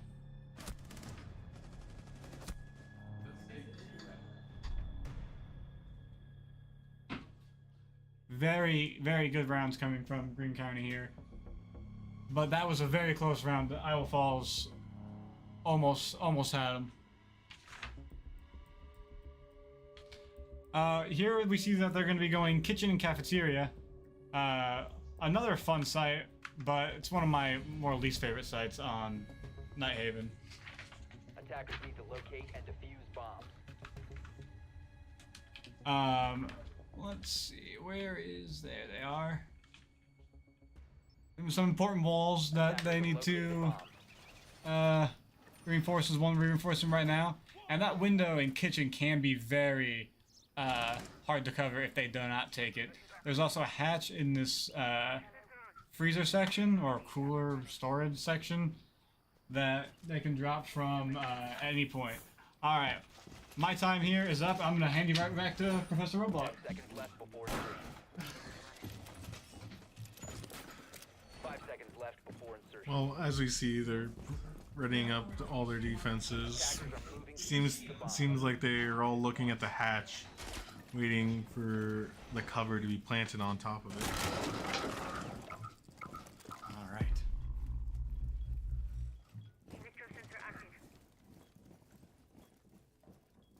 Here we're watching Oliver here, setting up the Kaid traps. Looking on cameras here, doing a quick check. They see the IFA team outside of Site A. So he's actually in this middle one that says GCC Esports 6, and this guy's right outside the place he's looking at. He sees 3 of them on there. He's been on these cameras a long time. Okay. Whoa. He marked them all for his teammates to see.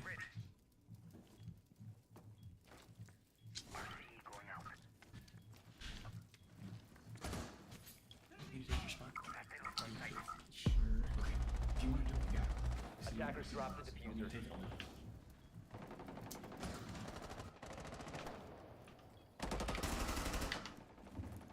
Loading your mag. So we've got switching and casting here a little bit as we hop on here for Greene County versus Iowa Falls. Looks like Nezzy got an early pick. Also traded back as Julius Seizure is out of the game. Changing mag. We do see a lot of vertical control, bringing out that fuse, trying to push anyone out of sight directly. Also using those line pings to track them down so it's easier to find. Ooh, and we do see Zeno get chunked by one of the traps. Where's he get shot? Living on a sliver of HP. We have Nezzy opening up some lines of sights, and then the Valkyrie on the flank going upstairs. Now, there is a Jackal down here. You might be able to get those footprints. We have Hayden getting one pick from the kitchen window, making this on parity 3v3. And Kaid's watching him though, he knows he's out there.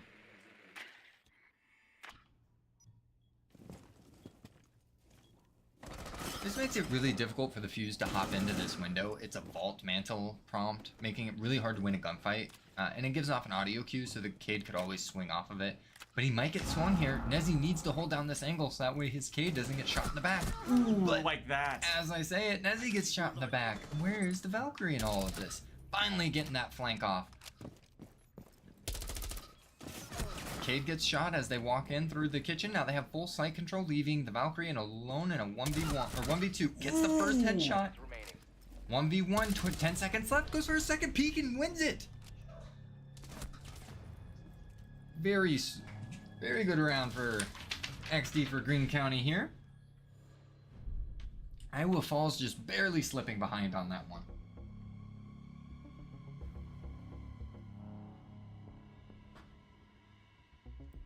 And XD being Jordan Serwick, so just like to call him out for clutching that 1v2.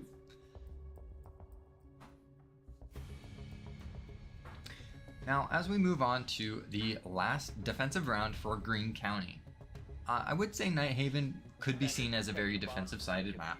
So going up 3-1 wouldn't be too bad, but if they do a 4-0, it really does seem like Greene County just has the edge on this map. I could have my words eaten back at me when Iowa Falls gets defense and then just sweeps the floor themselves, but we will see.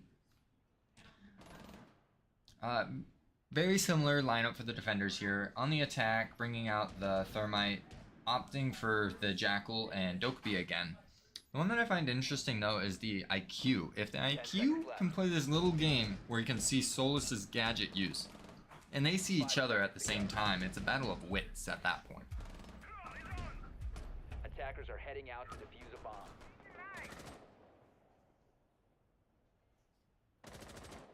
And as we get this round started, let's go ahead and see where these attackers are coming from. It looks like we have 4 spawn over here near the helipad. And the defenders really seem to be hunkering down. Oh, but a big nitro cell right off the rip. Valkyrie coming in again. Jordan saying, I ain't ending it just on a 2-round or 1v2 clutch. I'm gonna get the first pick the next one too. Hayden getting the second pick on the other side, bringing it back to parity. Attackers have dropped the bomb. But another pick over. These are going very fast for these rounds. Have recovered their diffuser. Seems to be that it's not really much of a roam. It's just off-site anchoring that seems to be getting these picks off. And now we do see the attackers starting to move in to get these top rafters control of warehouse. It's usually a little difficult if they have someone playing NIT, which is this room right through the doorway. And they do have Thermite alive. If he can get over and maybe open up one of those walls, it's going to create even more angles for them to deal with. It's going to be a little bit harder for him to get that support, though. He's got the Zero, who could take off some of that utility, but a lot of those things you'd want, they don't have. Now, it does look like they're going to get the call. Oh, Zero gets a nice little pick, walking right into IT. Sets off a thorn, backs off just in time. That is going to give the defending team an audio cue that he's coming in. Has to take a gunfight with someone sitting behind that pillar, just playing passive. It's the Cade, holding a pixel of an angle. Ooh, disgusting. Not easy to deal with. We do have Valkyrie down below warehouse, no nitro cell, but crawling up these stairs, has intel on the attacker and gets the pick, leaving it in a 1v3. And that Valk just keeps coming in with those flanks. It does not seem like Iowa Falls has an answer to these late backstab roams. It's not the early roams that they have trouble with. It's later in the round when there's the last 30, 40 seconds left on the clock. Once they've kind of secured map control and they're pushing in, they're not securing the flank. Like, they're just leaving it open, they're getting caught from behind. They need to make sure that they have those back doors covered so that Valkyrie or somebody else cannot sneak in and just take what they've worked so hard to achieve. Now, moving in to the next round here, it'll start Iowa Falls on attack. Defenders, What's protect your first bombs to Did they from being switch? used by attackers. No, it's... 5 then switch, right? Yeah. Okay. Yep, they go 5 and switch. So 4-0 for Greene County. It's an impressive feat. And it doesn't seem like it should be slowing down anytime soon as they go down to Assembly Tank. They've won their tertiary site with Kitchen, and this would be another favored defensive side. So unless Iowa Falls comes up with something completely different with their operator lineup, it doesn't appear so. This will be just a display of, can they find a solution? You bet. And we'll also see, after this round, they'll switch and be the defending team. Historically, we see a lot of the high school teams function more on defense rather than they do on attack. So we'll see if once they trade sides, if things even out a little bit, or, like Cass said, will IFA find the answer they need here in this last attacking round? We do have the Thermite coming over. Gonna try and open up some of these single walls. These external walls that have a lot of impact on opening lines of sight up, but they become kind of funnels and cross-angle choke points if that's all you do. Having no vertical gameplay or other cross angles with your own team makes it difficult, and losing a member early on makes it really difficult because there's this roamer. Nezzy over here. Nope, not even Nezzy. Julia Seizure as the Mozzie up here getting a first pick, and another one being traded back. That's the Thermite getting a pick. I mean, once you have your hard breaches down, feel free to swing, bud. Yep, your job is done. Let's see if we can break that parity, get a kill or two here.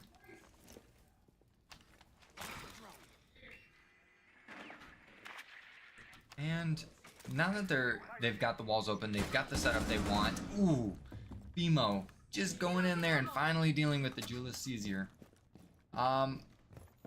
Oh, I guess he had support with the Jackal. That makes sense as to why they knew his positioning. They might want to try and get these hatches open, but with no hard breach charges left, it makes it impossible to do so.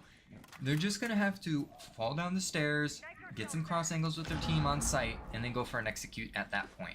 Nezzy landing some impact nades right outside of breach, doing a little bit of damage, but we did see the Nomad pop an air jab trying to cover their flanks, but we'll see if it is enough. There goes another air jab out trying to cover. We're looking at a 2v3 situation. Iowa Falls really needs to take this round. Those feet angles are really hard to deal with. Nezzy on the other side of them, not going to give you any easy gunfights. And we see both IFA players pretty much go down at the same time from two different spots. And it seemed to fall apart with the roam game, again, being an issue, but when they did deal with it, they didn't get into sight before their main breach players mainly died. So coordinating that aggression at the same time, I think will go a long way.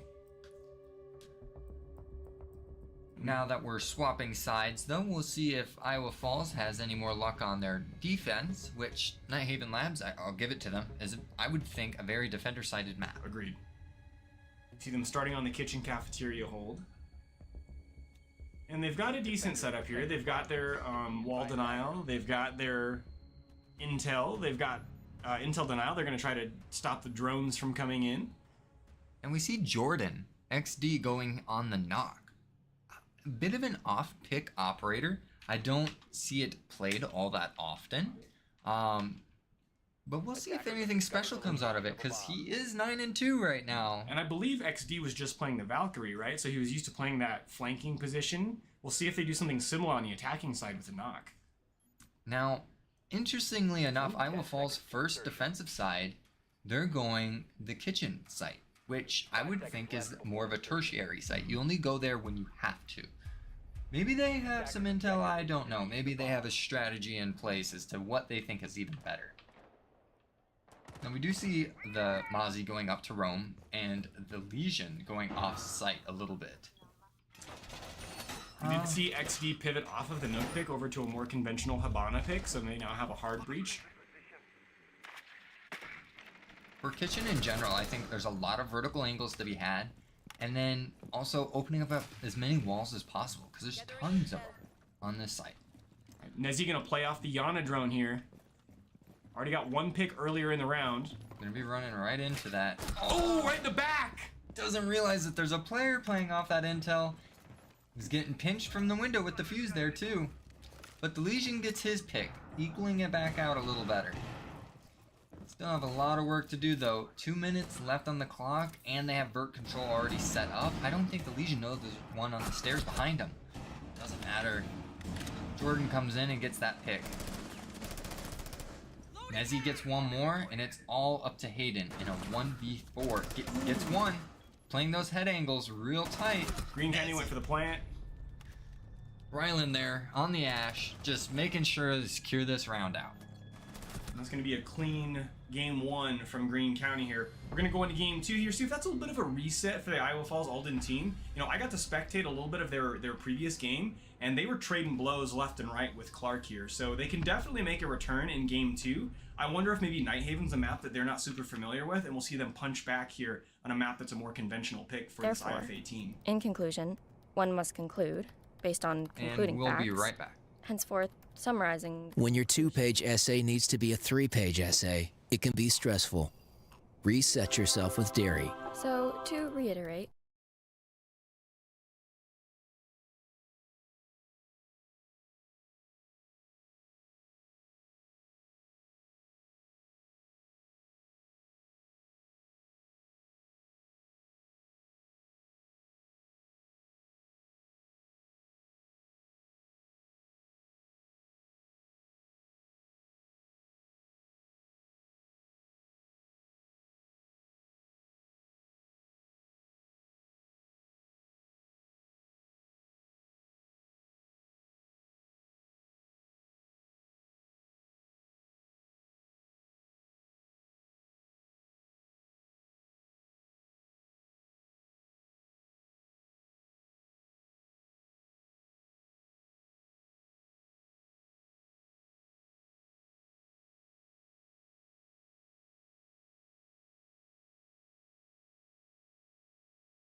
And welcome back. We're here for Game 2 of Greene County versus Iowa Falls Alden. This time we're going to be having the IFA team defending first on Clubhouse, and Greene County will be on the attack. This will be nice to see because we see a little bit of a role reversal from Game 1. Now, moving from Nighthaven, which may not be a very well-known map for Iowa Falls, going into Clubhouse, this is a kind of a standard map and a very utility-heavy map. So Greene County can't just walk around and click heads with some of their gunners as well as they should on other sites. And speaking of utility, we saw the first attack ban being the Thatcher. That's a pretty standard ban on this map because of the importance of walls in Clubhouse, especially like CCTV. For Greene County, their bans so far, when I watched them play against Linmar, were very targeted. They always went against certain people and got rid of their operators off that. Bringing out the Ace, not very common to be banned out for this site, and it makes me think maybe they're doing more scouting and just like, hey, this guy plays a lot of Ace. Let's get him out. We'll see if the defense ban kind of lines up with that. Probably, yeah. I would have to think that they've noticed something for Iowa Falls and been like, we don't want to deal with that. Going for Iowa Falls ban on defense, I would almost think something standard. There we go, the Fenrir. Now, we did have a substitute come in for Greene County for Fishy Dubs. Fishy Dubs. Fishy Dubs being, if I can read here, Chase Murphy. So Chase Murphy subbing in on the Greene County team. Now, Iowa Falls on defense going Jim Bedroom first. When this map first came out, this wasn't one of the most picked sites, but as it's gotten further and further developed, everyone knows how to attack the other sites pretty well. The Jim Bedroom is becoming more and more popular. Bringing out Solus, an Echo, and then two kind of off-meta characters with the Ella and the Malusi. Going with a bit of I guess somewhat of a trap-heavy comp here. We should be seeing them reinforce the jacuzzi wall here. That's a really important wall on this site. But they did not opt to have any wall denial. No electricity, no mutes or anything. So this wall will be gotten open as soon as the hard breach charge touches it. Yeah. 5 seconds left. We do see it looks like the Solus is going to be playing in the Logi closet. But the only hard breach operator on the side of Greene County is this Ying. And all she's got is 2 hard breach charges, which is not the same thing. It makes me wonder, do they know where the bomb is? Also, historically, you see Clubhouse being a map that is, sometimes you run double hard breach on Clubhouse because of how important these sites are, and we see one person with a secondary hard breach tool. It seems very odd. Maybe Greene County still is just going to rely on their gun skill and hope that it's enough for them. They're holding an extended position over here into the cache side, which is common to see in Pro League. It's done a little differently than they would, but this just may be their own special iteration of it. This was the map that Iowa Falls chose. It must have been for a reason. As he starts to get a little lineup on that shield, doesn't quite see that there's an attacker over there holding it down, and that would be... Heard the window break. Carter on Julius Seizure here. Ooh, are they gonna flush him out? Just trying to get rid of that shield, but it almost got a player in return. The Ella gets one and slowly falling back. That's Dave there. We do see Chase go down. Ooh. Just barely missing his shots there. The Iana pinching one off, but we have another pick. Solus getting one more. Now it's in a 3v5 scenario. Greene County having a little bit of a hard time just walking into these angles. Another one going down. It's like they're just losing their ones, walking in one by one. Swings off some intel, gets yokai'd, but still wins his gunfight. Can he do it again though? Sees the bullets come out. Knows there has to be a yokai up here somewhere. We can't find it. Oh, is he gonna get distracted by the yokai? He is. Overly peeking. See both of them in here. The IFA team knows they're in here. Now leaving it at 4v. The run out. Gets one.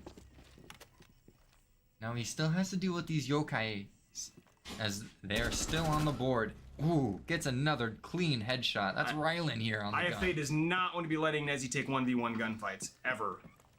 Set up a nice little cross angle, play for plant denial. You still got a yokai on the board. We have the Echo sitting in the bathroom in a pretty safe position, but the Rook creeping up, taking his one, but wins his gunfight.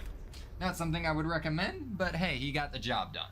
And all of a sudden, nice shot. All of a sudden, we're looking at a completely different game too here. A much more confident-looking IFA team than we saw in Nighthaven. Just knowing the map makes the world of difference in a game like Siege. Absolutely. And it's not terribly surprising that there may be a team that doesn't know Nighthaven super well, being that it's the most recent map aside from a couple reworks we've had. It did just get added into the ranked pool, I want to say like 2 seasons ago. So it hasn't been around a long time. We do see the defending team go with wall denial here specifically on the Kaib. So they have that, which they did not before. We see some area denial with Tachanka. And then on the attacking team, unless they make a switch, we still don't see any hard breach. Other than the Ying. On a map like Clubhouse, only having hard breach charges seems very bizarre. Yeah.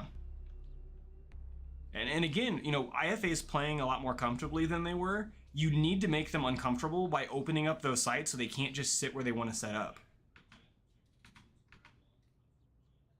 10 seconds remaining. And now Tachanka as well. This is also a really good operator for just preventing plant. Those flames can last a very long time, and his LMG now can 2-shot to the body. That's a ridiculous amount of damage. Oh, like, or, you know, 1 shot to the head, Starry Lane.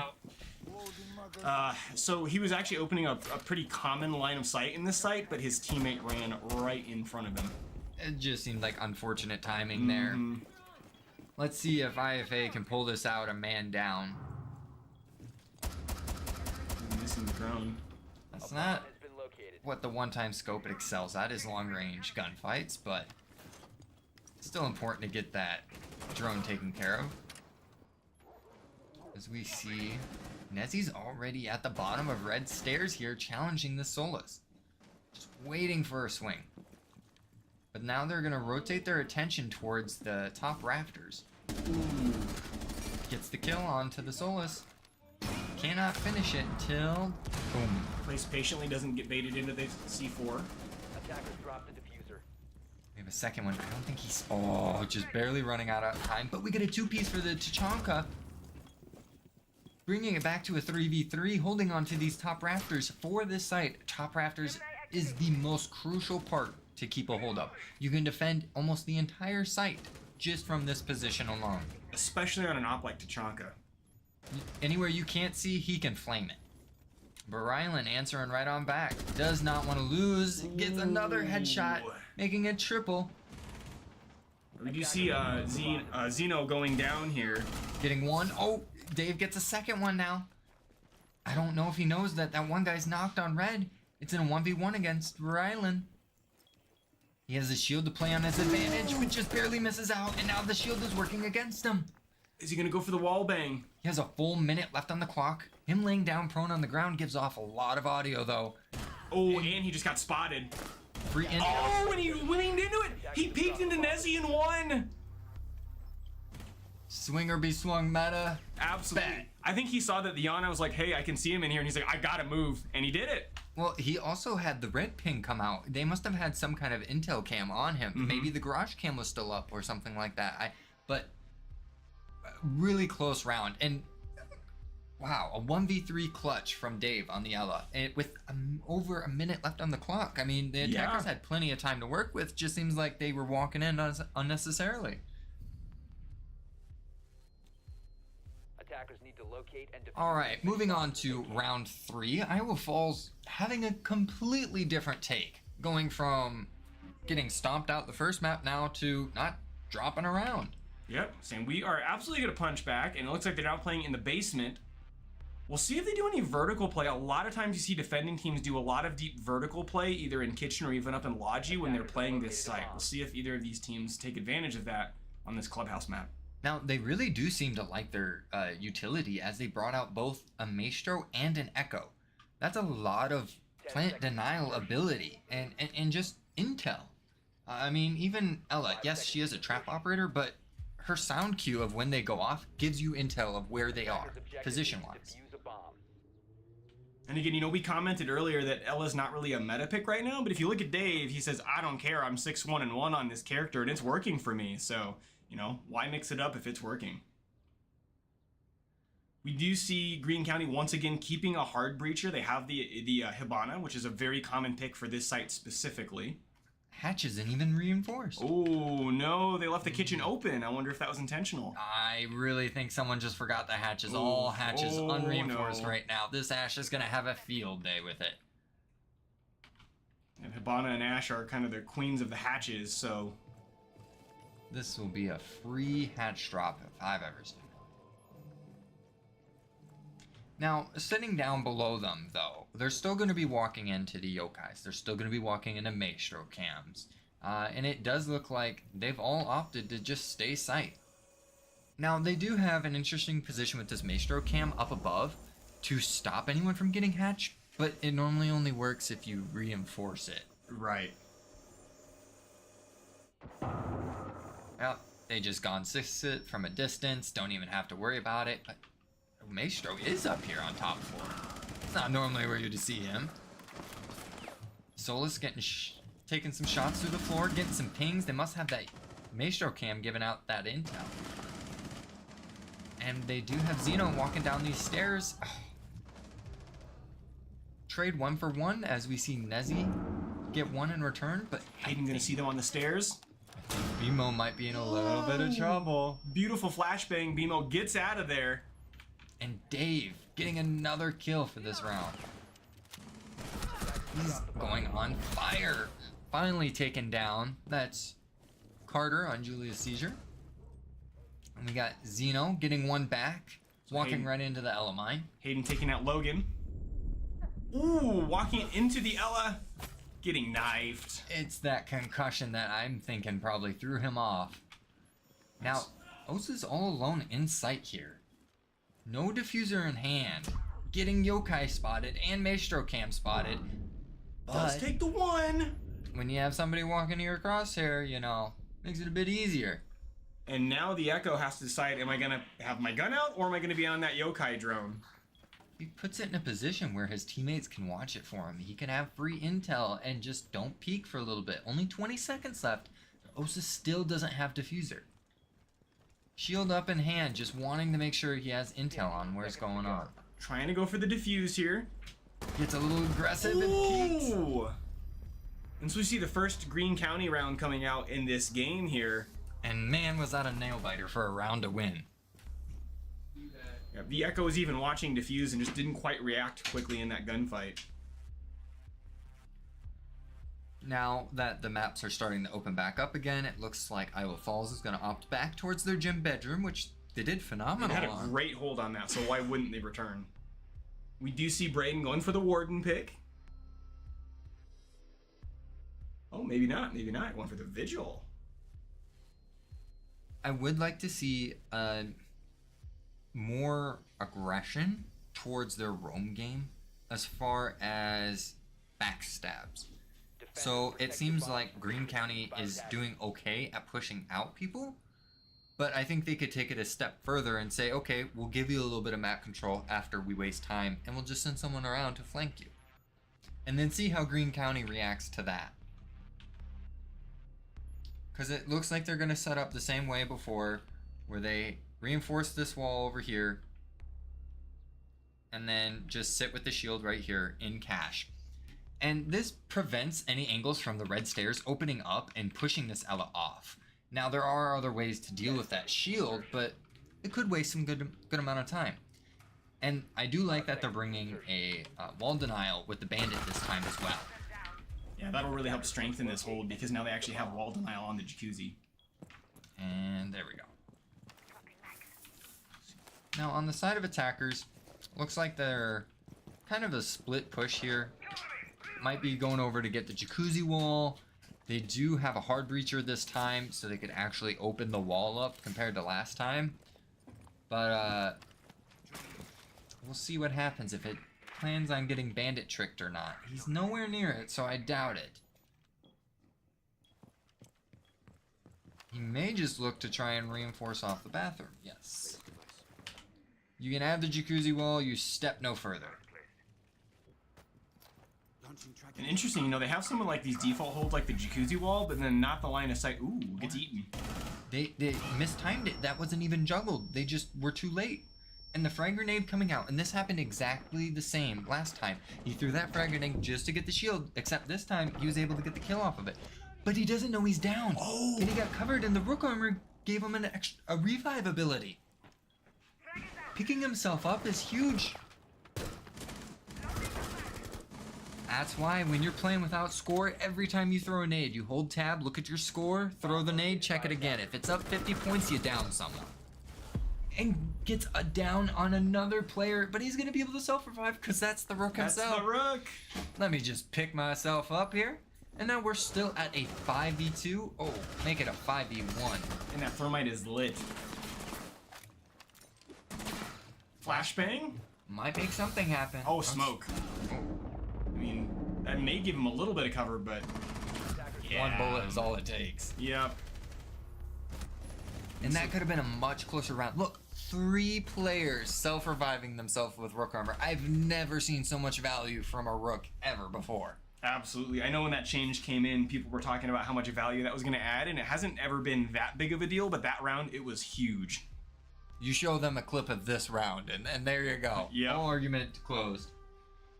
Rook is meta now. UB, Rook is broken, please fix. All right, let's see. So we see them going, again, a lot of good intel from this defending team. You know, they have the Echoes, Yokai drones, the Maestros, Evil Eyes. They have Solace who can deny drones.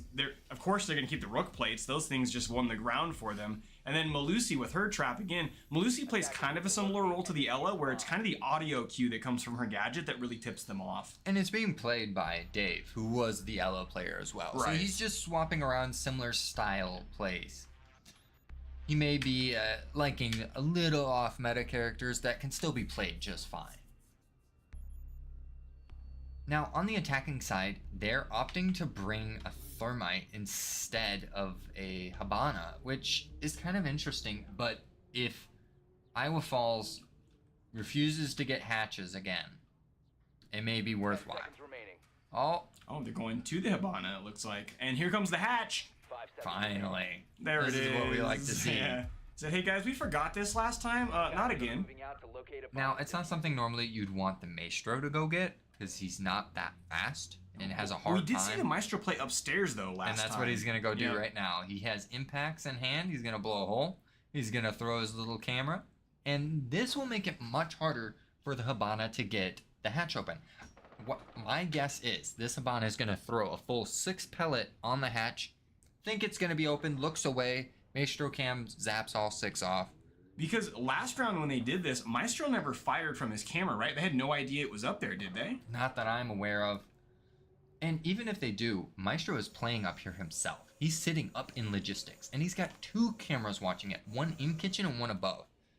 So even if you deal with the first one, think, oh, we're good now, you still got a second one. And yep, he's gonna make it known that this is the one that's here. Now, we do have the Habana. They did not get bar hatch from Moto drop, but Habana should be able to just come in. She wants to get into the kitchen at some point, but does not realize that there's a roaming... What? Rook? In your hard breach going down... Roaming Rook? No, Solus. Okay. Solus. That makes more sense. They both have the P90. I got confused. And your hard breacher goes down first. That's rough. I mean, Habana's clutch to this whole play. There's no way to get kitchen hatch anymore. No. And now, the rest of the defenders just holding down an angle. The only one taking any aggression is the Solus, but taken out for it. Now, they still have to push down either main stairs, Moto drop, or blue, making it much more difficult to execute onto the site without having that kitchen hatch open, or really anyone that can make a lot of vertical holes. The only one here is the Ash, who doesn't really seem to be making that a priority. They do know the Maestro's up here. Does the Maestro realize there's someone else? Not in time. No, and you never want to let XD go around and flank you there. And we did see that Hayden, Zeno, picked up the diffuser for the attacking team, so they have that in hand now. Dave gets another kill. I mean, he's really showing some life in this game. Lane gets one, and Hayden trading right on back. So let's see, we're in a 2v2 situation. 40 seconds left on the clock. Oh, sees the head just doesn't land that shot. Attacking team does not have diffuser anymore. But they do have a little bit of sight control now as they're walking in. Echo in a corner, just too much to deal with. 26 seconds left on the clock. Gets one little peek. You peeked that once and got away with it. I wouldn't have risked that second time. Now, we've seen this before, and the Echo lost the gunfight last second. Does it happen again? He's going to his corner to sit around and tuck. Diffuser in hand, decides to take the gunfight, but wins it out. Again, swing or be swung.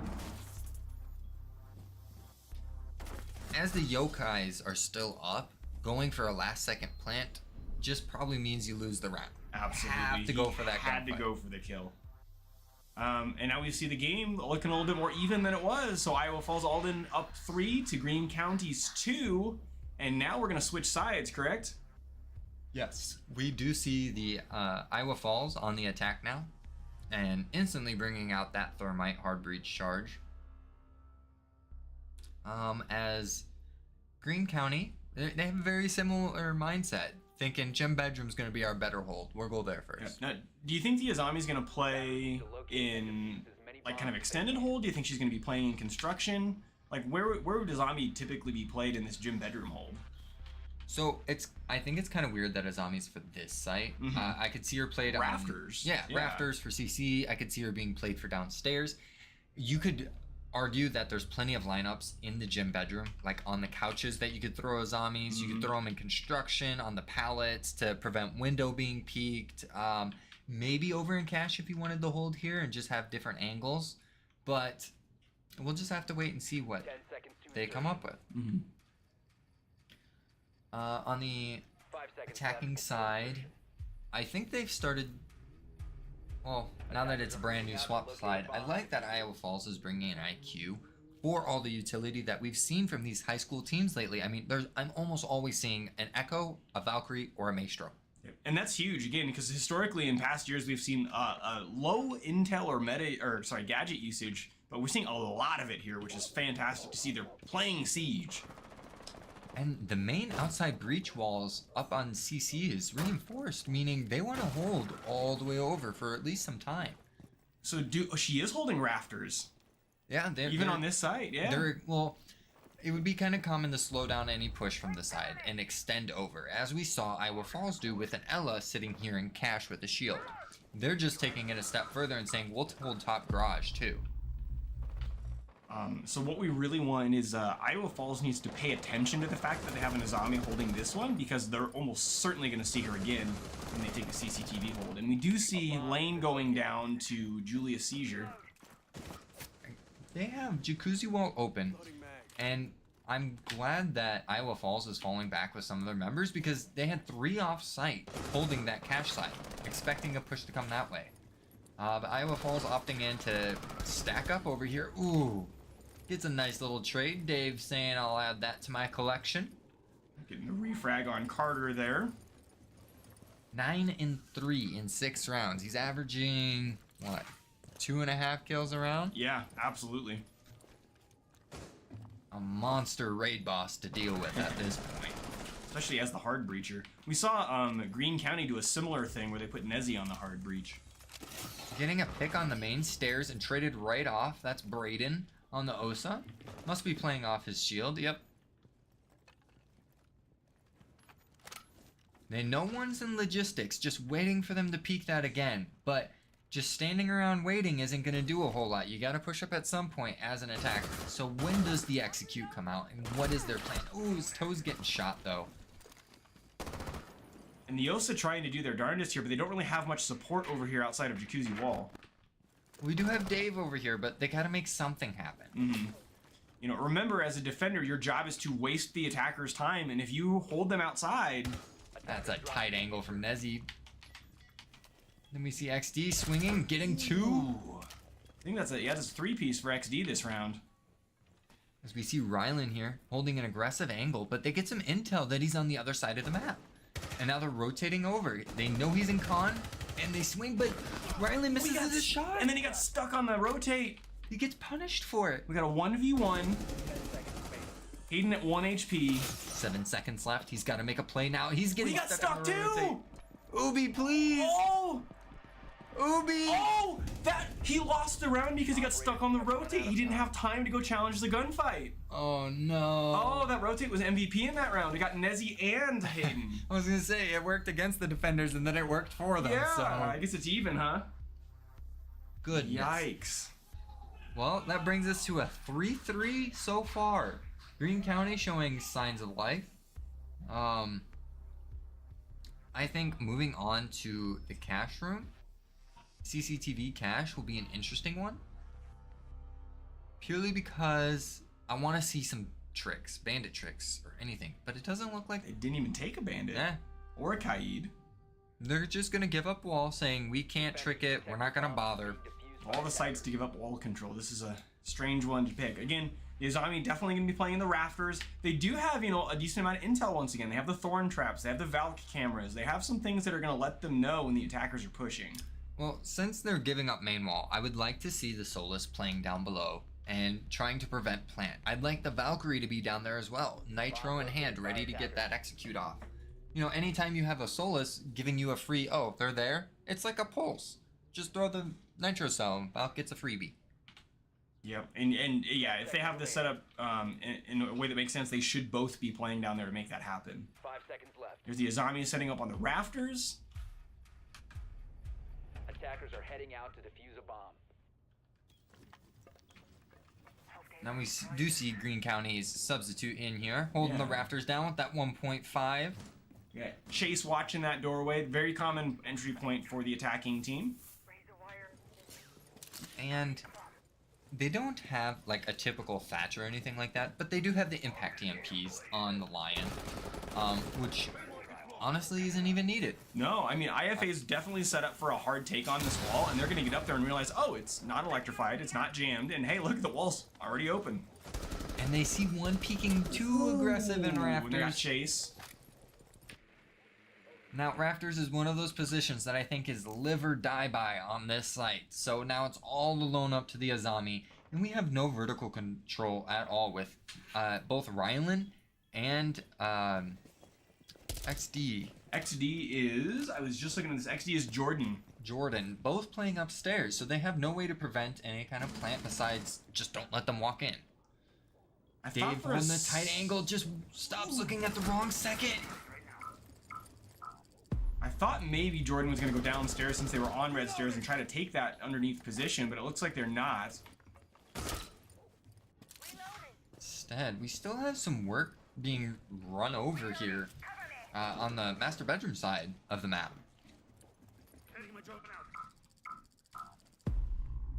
Clearing out logistics and con, they're just trying to get a bunch of angles. Now that they got the main breach open, it seems that they want to go a pinch onto site. They don't want to hit site just yet without all the angles being cut off. They're playing really slow and methodical with their main advantage, but then lose it, and the Nitro Cell comes out and gets a second. I believe that's Jordan. That is Jordan. Jordan's sitting at 9 and 6 right now. Sees Dave going off like, I want to be that guy too. Carter getting one, Rylan getting a second, leaving it all up to the lonely Zero. Now, I don't know why, but throughout this tournament, I've seen Zeros and 1vx situations time and time again. It is one of the better operators to be in a clutch situation, but not when you get flanked.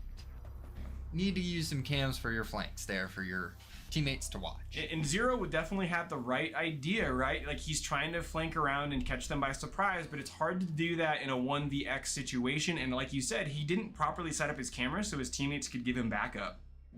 Need to use the utility that your operator has.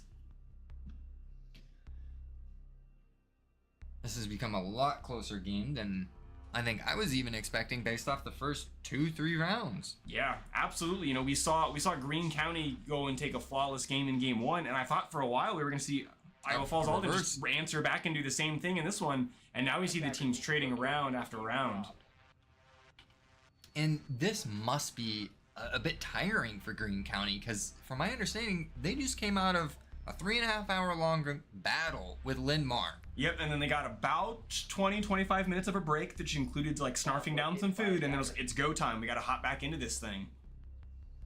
And if they happen to lose this map, they'd have to go to another best of 3. I mean, those are some long games. And we're not even halfway through the tournament yet. We are not. We're in the middle of round 2 out of 4 rounds. 5 seconds to insertion. So by later tonight, we'll really see not just who's a better player, but who can play well long enough to I mean, win. we've been talking about that with the MCC team, right? Like, when you play Siege in any sort of competitive level, it is an endurance test. Ooh, what happened there? Brayden. Carter get it. Was that a spawn peak? Yeah, it looks like those master bedroom stairs, Almost and got they a get double. peeked again. Oh! Carter getting 1. He's peeking first. Oh! Look, you know what? 2 for 1. We'll take it. He goes for that peek just one too many times, but He did light the thermite up though, sitting on 1 HP on your hard breach with 2 of their support down. You do not want that. Now, they still do have the hard breach and the OSA with impact EMPs to get all the hatches open. However, that's a lot of damage done in a very short amount of time. We still have 2 minutes left on the clock. Do they realize that someone else went upstairs now? They're droning it out. Oh, the camp gets shot. They must know that someone's up there. And that's Ryland running back down with the ward and being like, I won't give you any free intel. Let's make you walk into an angle I doubt anyone's going to suspect without droning. I'd be hard pressed if you checked that spot. Ooh. Walking right into Jordan's crosshairs. It's a dangerous place to be. You see that they've completely reinforced the church wall off, so they don't have any way of rotating and taking another angle on that spot, though. It also works both ways, though, as they don't have to worry about getting shot through there. Very true. Jordan peeking in the hallway, getting aggressive on wants Osa. that kill. Dave all alone. 1 HP in a dream. Can he make something happen here? Walking down these main stairs, they don't have an exact idea where he is, but Jordan's just getting a 4K sniffing him that out. round? 3K? Oh no, because Carter took 2 off the spawn peak, and I think Jordan picked up the other 3. Overall, a really aggressive Green County round. Absolutely. You know, I think, they did the thing of, hey, we have man advantage, so we can afford to go out and lose a guy, which is not what I would advise, but you know what? It worked out for them. Well, it just doesn't seem to be in Green County's playbook here to play super utility heavy. No, this was Iowa Falls game, and they don't want to play into their style. They want to play what Green County's good at, which is run around, click some heads. Yep. Attackers need to locate. Now we're moving back to the gym bedroom site. This is potentially match point for Green County. If they win this defending round, they will beat Iowa Falls Alden in 2-0 in the set. So Iowa Falls Alden needs to claw these next couple of rounds back if they want to stick with it. Now, nothing too shocking. We're seeing very similar lineups for both teams on the defensive side. I guess there must be some kind of extra value in Malusi that we don't see at the college level. 10 seconds remaining. Running Jackal, Lion, Zero, Ayana, all of these are pretty basic except the fact that they don't have a hard breach. Right, which is a really, again, an interesting choice. I wonder if the way we've seen these teams playing is, they're really relying on the audio cues from those operators and then using that so they can lean into their gunfights more. Well, it seems to be that this is all about just gunfight. Carter going for another spawn peak. Sees the Osa, but loses the gunfight. Hayden's just faster on the draw, but on the other side of it, Jordan peeks somewhere else and gets another one himself. That's 2 spawn peaks. He must have been peeking those garage doorway right there. We do see the garage cam flickering on. He's got a teammate supporting him, letting him know if anybody's pushing garage. Now they are droning it out, trying to get some control up these red stairs. And the IQ is falling back. Jordan realizing there might be some pressure coming his way, but he's got some intel on someone. Bottom garage doesn't realize they're in already. And Dave getting another pickup here. 12, 6, and 3. And they've now IFA has taken Rafters control. They have Garage. That is huge for the IFA team. Well, I mean, we're only a minute 50 into the round, and it's already a 4v3. What do we have here? I mean, this aggression, it's being matched by Iowa Falls this round. We got Rylan sitting here in sight. Just gonna hold an aggressive angle, gives it up the second it was about to be peeked. Does he do it again? Oh, there's an OSA there. Peeking into a 1v2 where one of them's an OSA, that's a rough situation to be in. He doesn't want to give up that map control, but at the same time, you don't want to lose your life. Die. Yeah. We got a nice cross angle here from Zeno and Fishy Dubs. I believe Chase and Hayden. And we've seen Hayden hold some really nasty pixel angles. There's no cross angles that they have besides the main stairs, which have not really been contested yet. And they're still droning up it. Ooh, a thorn trap. Hayden's thorn trap killed Hayden. Hayden killed Hayden. That's something you don't hear every No. But I had Andrew here on the mic earlier just saying that we never see those, and now that's the second one today. Braden gets a second one, and now Iowa Falls seems to be collapsing in. Rylan all alone, and that's it. And another knife kill. These high schoolers love to go for the knife kills when they know they're guaranteed. And I guess I get it. I get it. Well, we've seen some of these high schoolers do some unnecessary knife kills. We've seen some of these players go for the knife kill when they shouldn't and get punished, but, you know, if it's guaranteed, it's guaranteed. So, Iowa Falls Alden says, look, we're not done here yet. Let's go. Now, if Iowa Falls wins this next round, they go into overtime. If they lose it, it's over. That's it. Now, IFA does have a little bit of momentum on their side. We do see that we're going to look at a CCTV and cash hold, which again, we haven't seen either team really keeping that wall blocked off the way they should when they hold this site. So. Well, they're just not bringing wall denial, like, period. And last time that we saw this, they weren't even playing from below. Their whole idea was, we're just going to wait till you walk in, and we'll just take the gunfight. I think this could be punished by using your line when you go for execute, smoking off site, and then just walking in. No one can stop plant at that point. I think the biggest area of contest will be the bottom garage and the top rafters. If this area is being held down by the defenders on Greene County, I think it becomes really difficult for Iowa Falls to take any sort of map control. Definitely. We need to keep an eye on garage this time and see what happens here.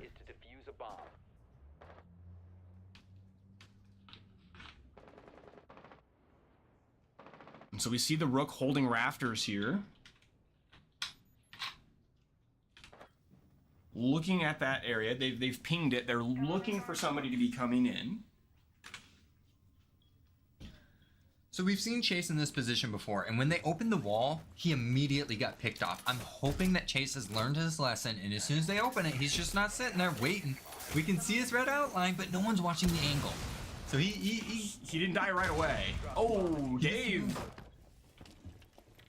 Looks like Jordan found one of his own with that nitro cell, and that's the verticality we were talking about, except he's not even playing from below. It just happened to go right out the breach and get a kill. The hard breacher did get the wall open, so at least he got his job done, but that's your top frag. Gone. And one of the most crucial rounds, and little toes through the drone hole. Yep, we did see Chase get pegged earlier, so he must have gotten lit up once that wall got opened. Still holding on to these top rafters, though, and that's the most important part. Just don't lose control of it. We see Rylan just getting aggressive. I'm going to challenge you out here. Put that shield down. I'll impact it. Oh, he actually ran out of impacts. Interesting. He's just going to play a tight angle, but this could be countered if anyone from Iowa Falls goes to the window behind him. Now, we do see the line going below. I don't think he realizes that there's a roaming Carter down here. Is he going to be able to move fast enough to capitalize on this? We do see the lion scan going out, holding those defenders in place. Still have Rylan holding aggressive on this breach, just saying, I will not let you enter. That seems to be their game plan. Oh, running in, gets killed, and traded right back. And Lane gets one on the other side. That must have been someone down below. We have 3 defenders left. Rylan giving up that aggressive breach hold, and they're all just barely missing out on that angle. Oh, he's so close to seeing him. Free fire. Oh, he downs him. Gets it. Gets one. Swings too much. We're in a 2v2 again. We're even once again. 40 seconds left on the clock. Chase has 1 HP left. Lion has 1 HP left. Lane does. But they have to funnel in through this main breach. And the attackers are holding across from top rafters and cache side. This is going to be very difficult. It's all going to be about who wins the gunfight walking in. Because it doesn't look like the cross they have is super tight, but there's the Lion down. Osa's walking in. Zeno gets the down player. And they didn't let them have the 1v1. And so that's going to be a clutch from Greene County ending this set, right? Yeah, that's game. Greene County advances on. Maybe gets a little bit of a break now. I don't think they have to turn right around and go into another 3-game set again. They get a little bit of breathing room here. And then is that where Iowa Falls Alden's journey ends today, or do they have another match ahead of them? I believe,